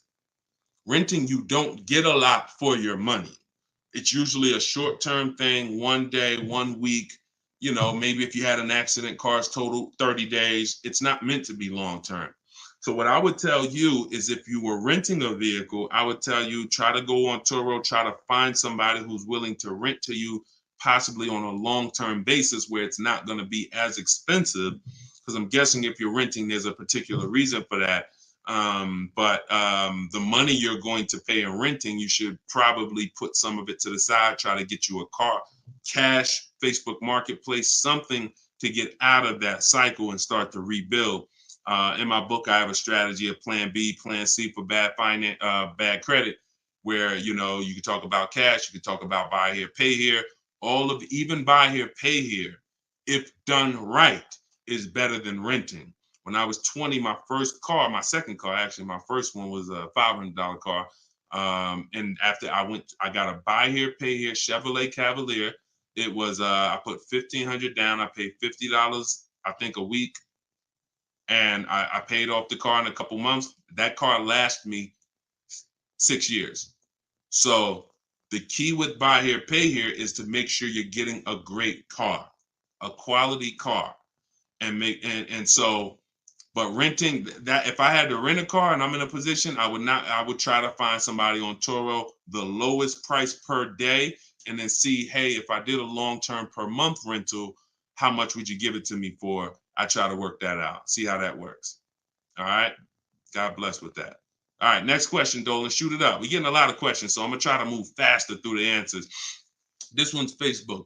Once you have the car you've decided on, how do you go about getting multiple offers from dealers? Well, you could do it the manual way, which is I would see the only bad thing. See, and here's the thing. You guys know if you've been on, if this isn't your first time, if you've seen, you know I don't hold back. But I can't teach you scripts that I've written specifically so you don't have to talk. There's tons of scripts that I have in my book that you're copying and pasting from email, because when you're trying to get quotes online, you're dealing with trained people.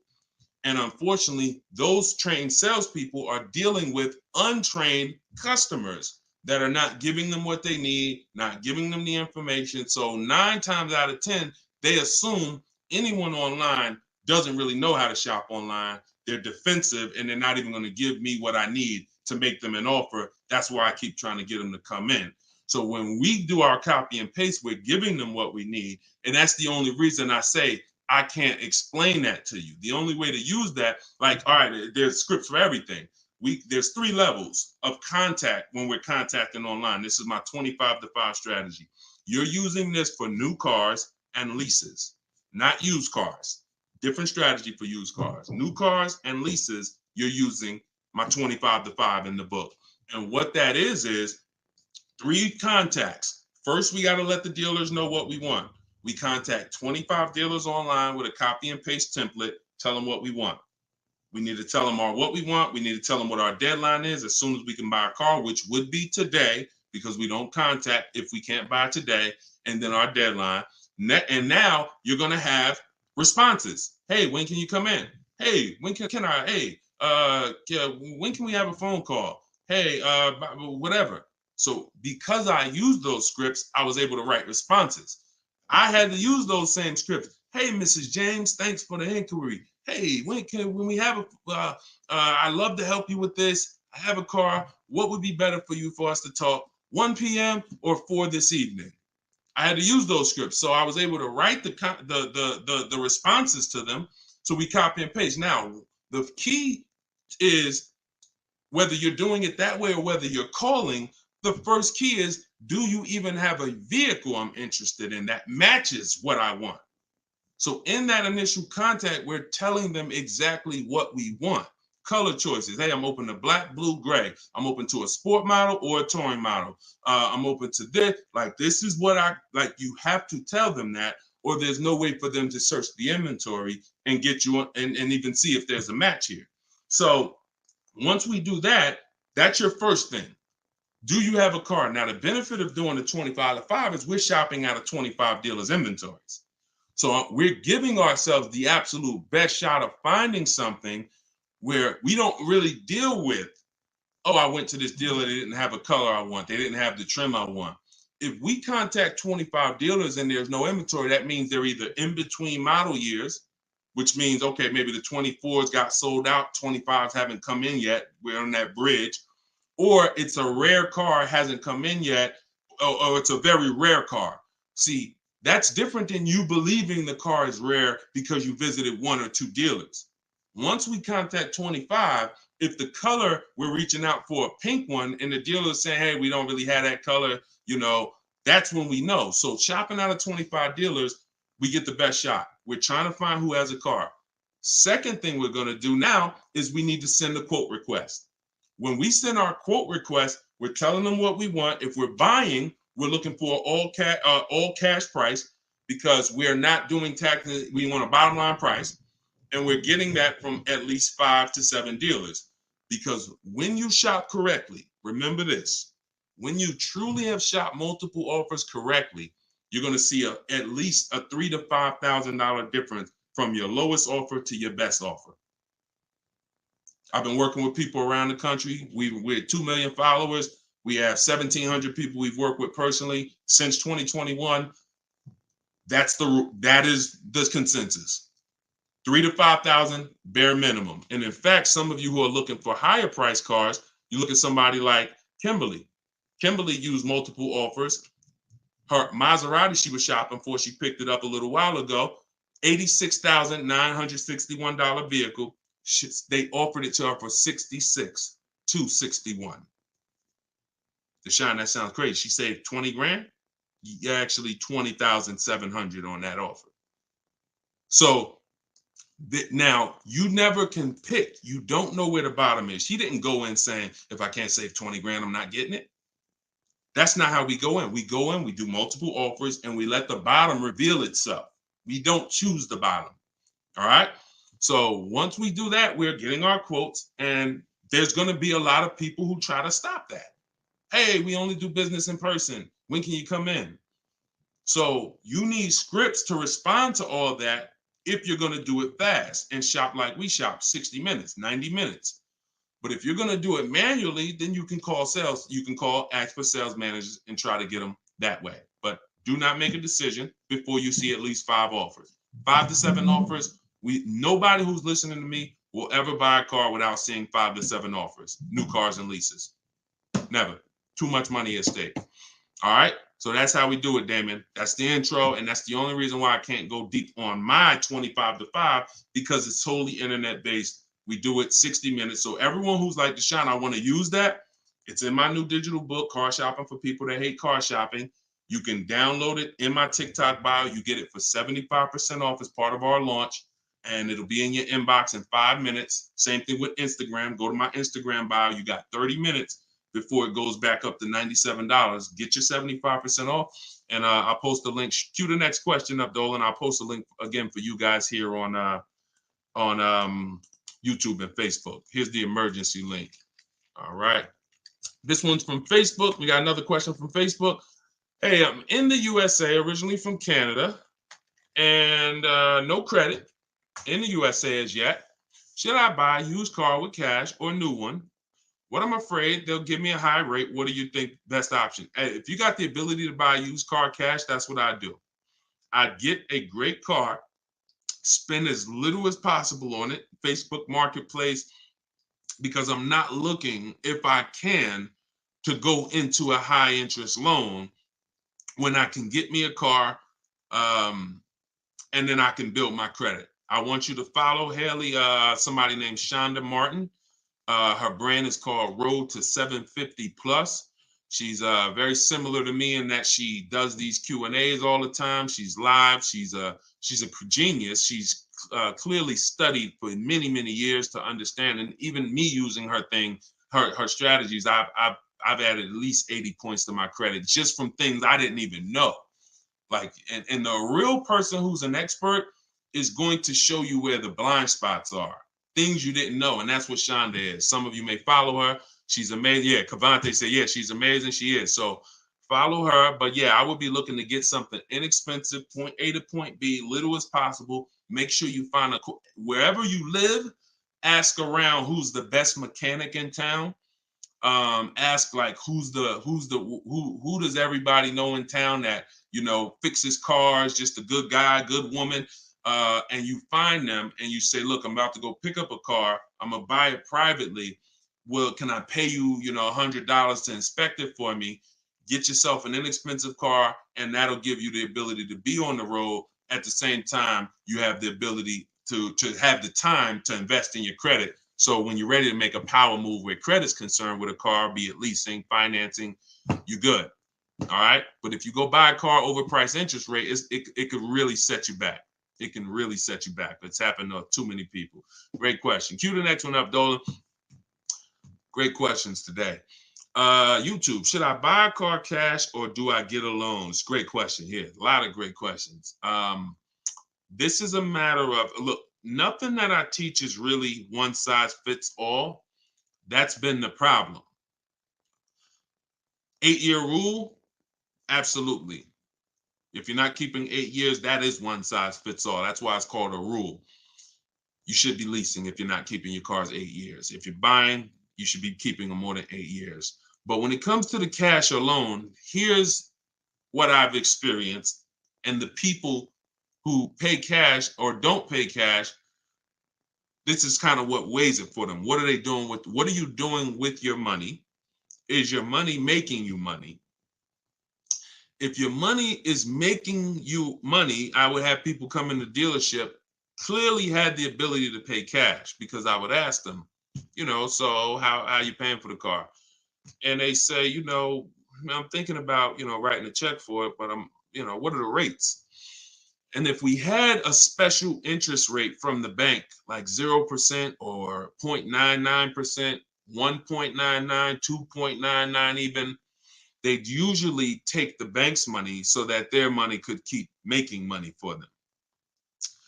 So if that's you, and the rates are low, that's why whenever we shop for a car, you always want to check, are there any special interest rates? That's the first thing. I teach something called the bank bidding war. It's not just dealers that bid for our business. It's banks and credit unions too. So in the bank bidding war, there's 3 rounds.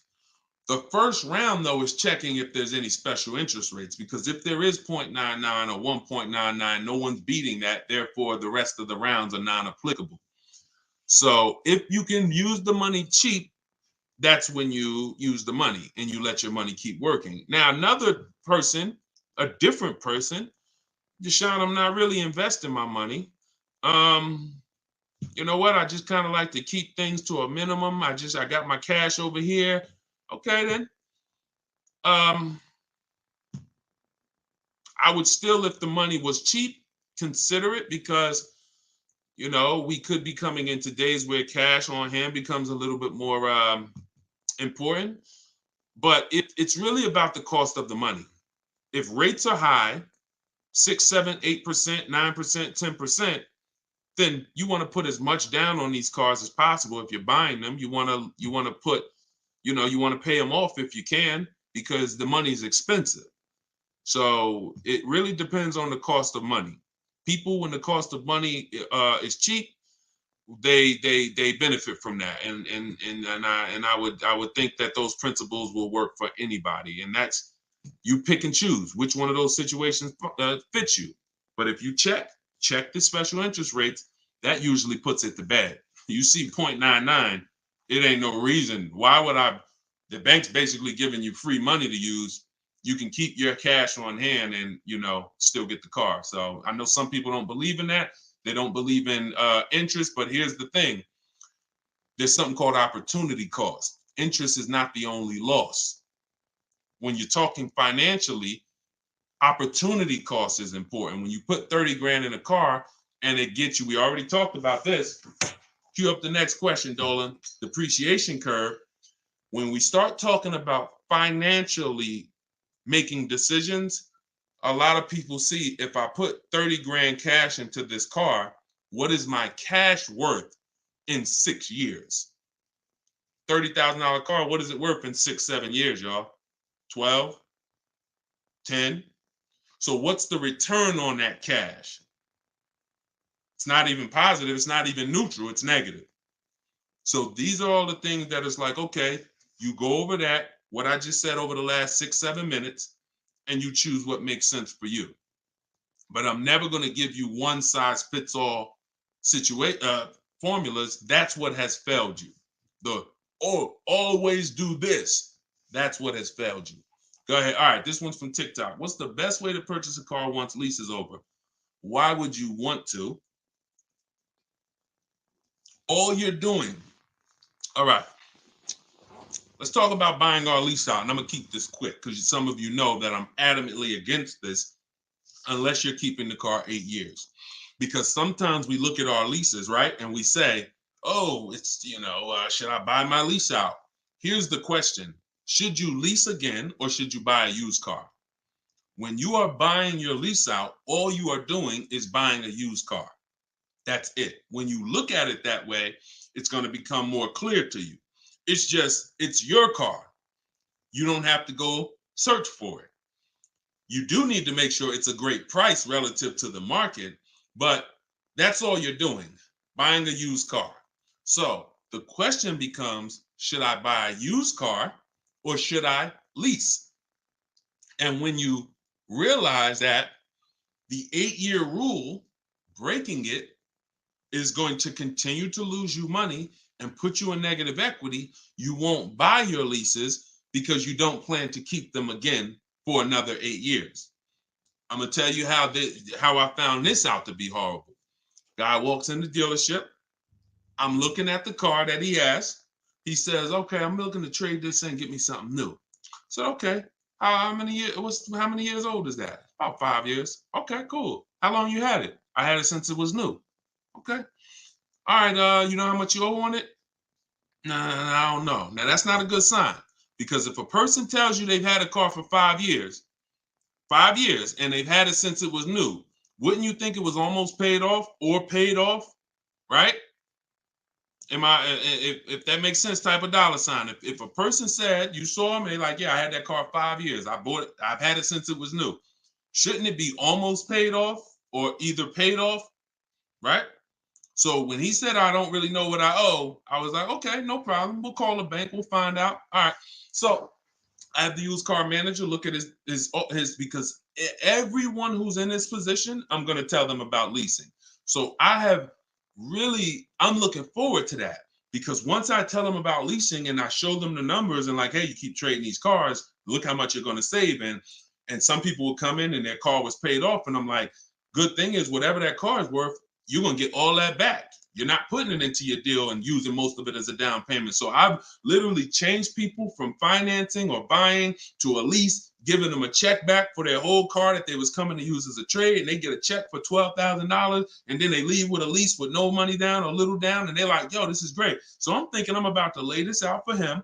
And so used car manager goes, looks at his car, may say like, okay, I think the car's probably worth about 18. Okay, perfect. So let me call the bank, find out what he owes. Hey, how are you? I'm calling for Mr. Johnson here. Yeah, he's interested in replacing his car. We need his payoff. Okay, the payoff is 18,000. Wait a minute. How the heck is the payoff 18,000? Hey, Mr. Johnson, they're saying you still owe 18,000. Dang, it's that much? Yeah, I didn't know it was that much. Wait, I thought you said you had the car since it was new. Yeah, I did. You know what happened? We leased it for 3 years, and then we had bought it when we bought it after the lease. That's how I learned how bad this was. So I'm like, okay, because when you buy your car off lease, most people, you're going to need a 6-year loan to have a similar payment. So if your payment was 400 and you buy the lease, you're typically going to need a 6-year loan to have around the same payment, right? So picture this, 3 years to lease it, then you get a 6-year loan. 6 plus 9 is what? 6 plus 3 is 9. Anybody on here signing up for a 9-year loan on a car? Anybody? We got a lot of people on here. Anybody on here signing up for a 9-year loan? No? Okay. Room's quiet. So we've never signed up for a 9-year loan. Look, she said, heck no. Right. We never signed up for a 9-year loan, 9 years of payments on the same car. Yet when we buy our leases, this is what's happening. So you look and say, all right, you bought your lease, you put 6-year loan, so you leased it for 3, then you paid it for another 2, that's 5. Now you're tired of it. Yo, man, I've been in this car, let me go trade it. Problem is, you still have 4 years left of payments. That's why buying the lease is horrible. One situation where it makes sense, if you're keeping it 8 years. That's it. If you're going to keep it another 8 years from the day you buy it, then potentially go ahead. Because all it is again, buying a used car. If you said to Sean, should I buy a used car or lease? How many years you keeping it? I'm keeping 8, 9. Buy the used car. Don't lease. So preaching the truth. Thank you, Kevin. I'm glad, man. And hopefully these stories will stick in your head.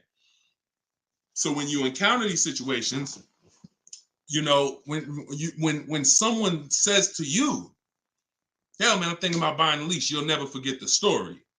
So this has nothing to do with getting the best deals. This has everything to do with having the best deal structure. So I'm glad that clicked. Go ahead, shoot the next one up, Dolan. Oh, I see we already been on for. All right. We'll do a couple more. I'm trying to get through them as quick as possible. Y'all, if y'all like Deshone, I love to know everything you teach of how you shop for cars. Everything I teach is in a step-by-step way. In my digital book, Car Shopping for People That Hate Car Shopping, 7 Steps to Saving Time, Money, and Avoiding Dealerships. Everything we do is a bid. We're buying cars and leasing cars in 90 minutes, 60 minutes. When you get good, you'll be able to do this in like 45, 60 minutes. You never spend more than 30 minutes in a car dealership. You're at home. You're the prize. You're getting bids. You're no longer negotiating one-to-one where you're in a losing position. When you're getting bids, you're in the winner's position. So you can get your book for 75% off as part of our launch. So we want to do 75% off. It's normally $97. In my TikTok bio, you can grab yours. It'll be in your inbox. And some people say, before I get to this next question, Deshone, is it in print? There's a lot of reasons when you use it, you'll see there's no way this book could have been printed. One, things change. Vroom was one of the companies that we used to use for bidding. Vroom's out of business. if we had 100,000 books out there in your houses that you all paid for, now it's like, okay, what do we do, y'all? That's obsolete. Now that's when you hear people say, hey, you need volume 2. I know just 6 months ago that I asked you and told you that I was going to solve your problem with volume 1, but that's no good anymore. Volume 2, get it today. We're not doing that. And there's nothing against them because, again, they did what works, but we didn't want to do that. I wanted to be able to update this book on the fly. What I did when Broom went out, I updated the file. Everyone's book was updated. And there's also links in there. There's links to videos. Like I said earlier, you have my scripts in there. That was all stuff. You're going to be copy and pasting this. There's no way I could have did that in a physical book at all. All right. What do you think of swap a lease? If you can get a great lease deal, absolutely. Absolutely. We always compare, divide the monthly payment into the MSRP. The 1% rule has existed way before I started, way before I even got in the car business. The 1% rule said if you can lease a car for less than, for 1% of the MSRP, no money down, no money out of pocket, just, covering the first month's payment, you stole a car. Coincidentally, every lease I've ever had was under 1%. I paid $330 a month for my $35,000 Jeep Grand Cherokee Laredo. I paid $325 a month for my Infinities, then $345. Then my highest one was $390. And that was a $45,000 vehicle. So these are under 1% leases. In order to get 1% leases, you need to shop multiple offers, but you also need a great lease program. So what we always say is under 1% is a steal. You'll see there's 3 categories of leases. Steals, great value. Those are under 1%. Great deals. Those are between 1% and 1.5%. And then where it's time to chill, over 1.5%. You're paying too much for a car you're giving back.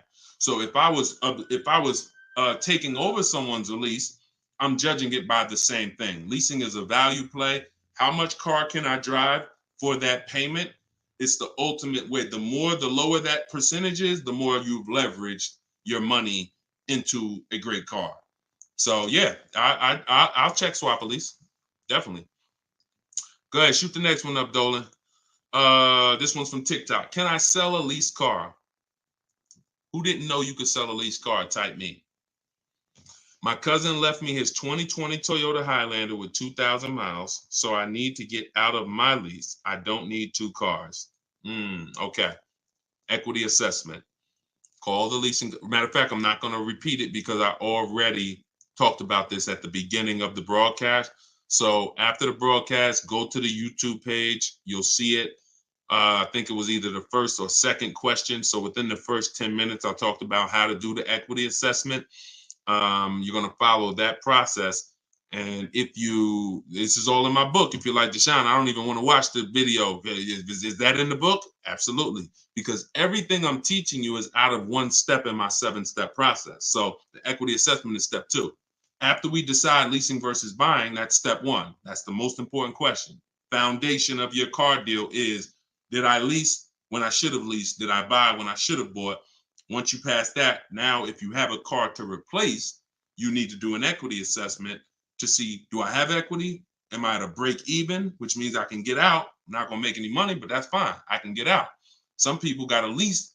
I could get out the lease early. You technically can't do that because you're breaking a contract, but if you can sell out and break even, then you can get out early. Or do I have a negative position in which case I can't get out early? In the case of a negative, if you have a negative position on a lease, you can't get out early without penalty, without those payments. But if you're a negative equity on a finance, then that's different. There's no negative equity in a lease. I know we kind of use these terms interchangeably. Negative equity is only with a finance because you have to pay the money. With a lease, if what I get offers for, if it's below my payoff, then I just stay in the car until the end. I don't have negative equity. So you do the equity assessment, and hopefully you can break even. And the good thing about Toyota, if they haven't changed it, and I remember right, they don't have a third-party restriction. So you should be able to, if those offers you get are what you owe or higher, then you should be able to sell that car right to CarMax or Driveway or AutoNation, whoever makes you the highest offer, and you can be out of it literally. You do that today, you could be out of that car tomorrow. All right, so keep me posted. Go ahead. Shoot it. See, we're over an hour. And I know Dolan, we always try to keep the shows an hour, but it's like the questions start rolling in and it gets good. Go ahead. Shoot another one up, Dolan. We'll wrap in a second. Facebook. When you go online to build and decide on needs and wants, you look at the cash price, not the lease price. We don't look at any price online. Pay no attention. Nothing online is a deal, y'all. No commercial. I don't care what you see. Deals are like this. Hey, look, this is their offer. Look, this is what we gotta. Can we do it? What? Can you get them up any? Like, will they come up any at all? Nah, man. They said that they made this, and it's like, shoot. All right, let's see if you get another. Can you get another $10? If you get another $10 a month out of them, just take it. If not, then do the deal. That's a deal. You don't repeat it. You don't. I used to have to tell certain people, when you got a real deal, hey, when you come back, I'd love for you to send me friends, family, but don't tell them what you're paying, because I probably can't duplicate that, honestly. That's a deal. The whole opposite is what they advertise to you. Deals are not advertised. Deals are when the dealer makes little to no money. Little to no money. That's a below market deal. If they're putting something on a commercial, that means the dealer doesn't mind if 80 people come in and get that offer this month. You have the money down? Yeah, I want to pay the $460 a month. Okay. You have the money down? Yeah, it was $3,400, right? Okay. What about the taxes and fees? Because that's small print. All right, how much is that? That'll put you probably about another $3,200. And then I could be at that payment from the commercial? Yeah, definitely. Okay, let's do it. That's not a deal. That's not nothing special. We didn't mind making that. Come on, if that's what you want. So if you want deals, you got to understand. Don't look at commercials. Don't look on the internet. Oh, this deal is advertising this. Deals are not advertised. Let that set. All this marketing that has worked on come at the end of the month. Imagine being in a business where your customers were trained to come at the end of the month. Imagine if you had a pizza shop, a car wash, and that happened. You knew that the industry was so good at marketing that you knew the last 3 days of the month, your car wash is going to have lines around the corner. That's marketing. So dealers make deals when they're like desperate. I want to see. Nobody's here. So don't pay attention. Don't pay attention to that. Just follow the process. Oh, I see you got the book. Just follow the process. If it's not written in there, Ty, don't add to it. Don't add to it. If Deshone didn't say, go to this website and look and then write that down, don't do it. The whole purpose of why I wrote that book in that way is to take the guesswork out of it. If you find yourself like, okay, what should I do here? All right, I'm going to do this. You're probably off my path, because my path is very rigid. It's like a McDonald's system. You hear that beep, the nuggets are ready. Oh, don't change it.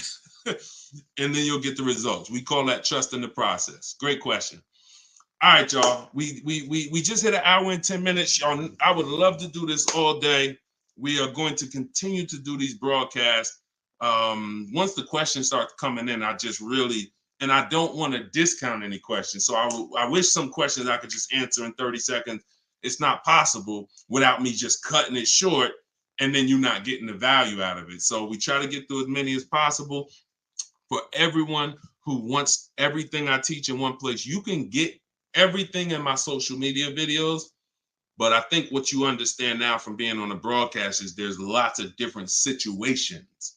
So when you're moving through my social media video, you're saying, oh, he's talking about leasing here. He's talking about buying a used car here. He's talking about banks here. He's talking about high mileage here.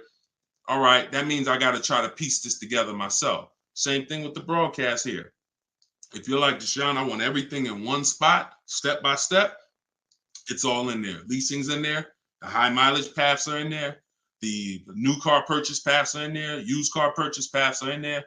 And step 7 of my book is delivery. So you shouldn't be thinking, oh, I'm gonna read the whole book, then I'll start shopping. No, it's action guides. It's essentially a big checklist. Do this, do this. By the time you get to step 7, you should be picking up your car, getting ready to have it delivered. So that's the way it is. You don't take a quiz at the end. The quiz is if you did it right, your car's on the way. So everyone can get your book for 75% off as part of our launch. It's in my TikTok bio. Grab yours, use it, and please make sure you email me your deal. As soon as you make your deal, send me an email. Deshone, check this out. I don't want to see just the car you got. I want to see the price you paid.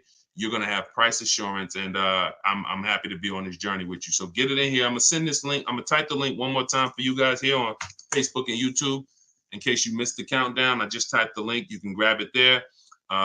TikTok, Instagram, it's in my bio. Click that website and then click that button that says 75% off. So until then, thank you, Ty. Great questions today. Great questions. All the questions were good. And I'll see y'all on the next broadcast. We'll keep this going. God bless y'all.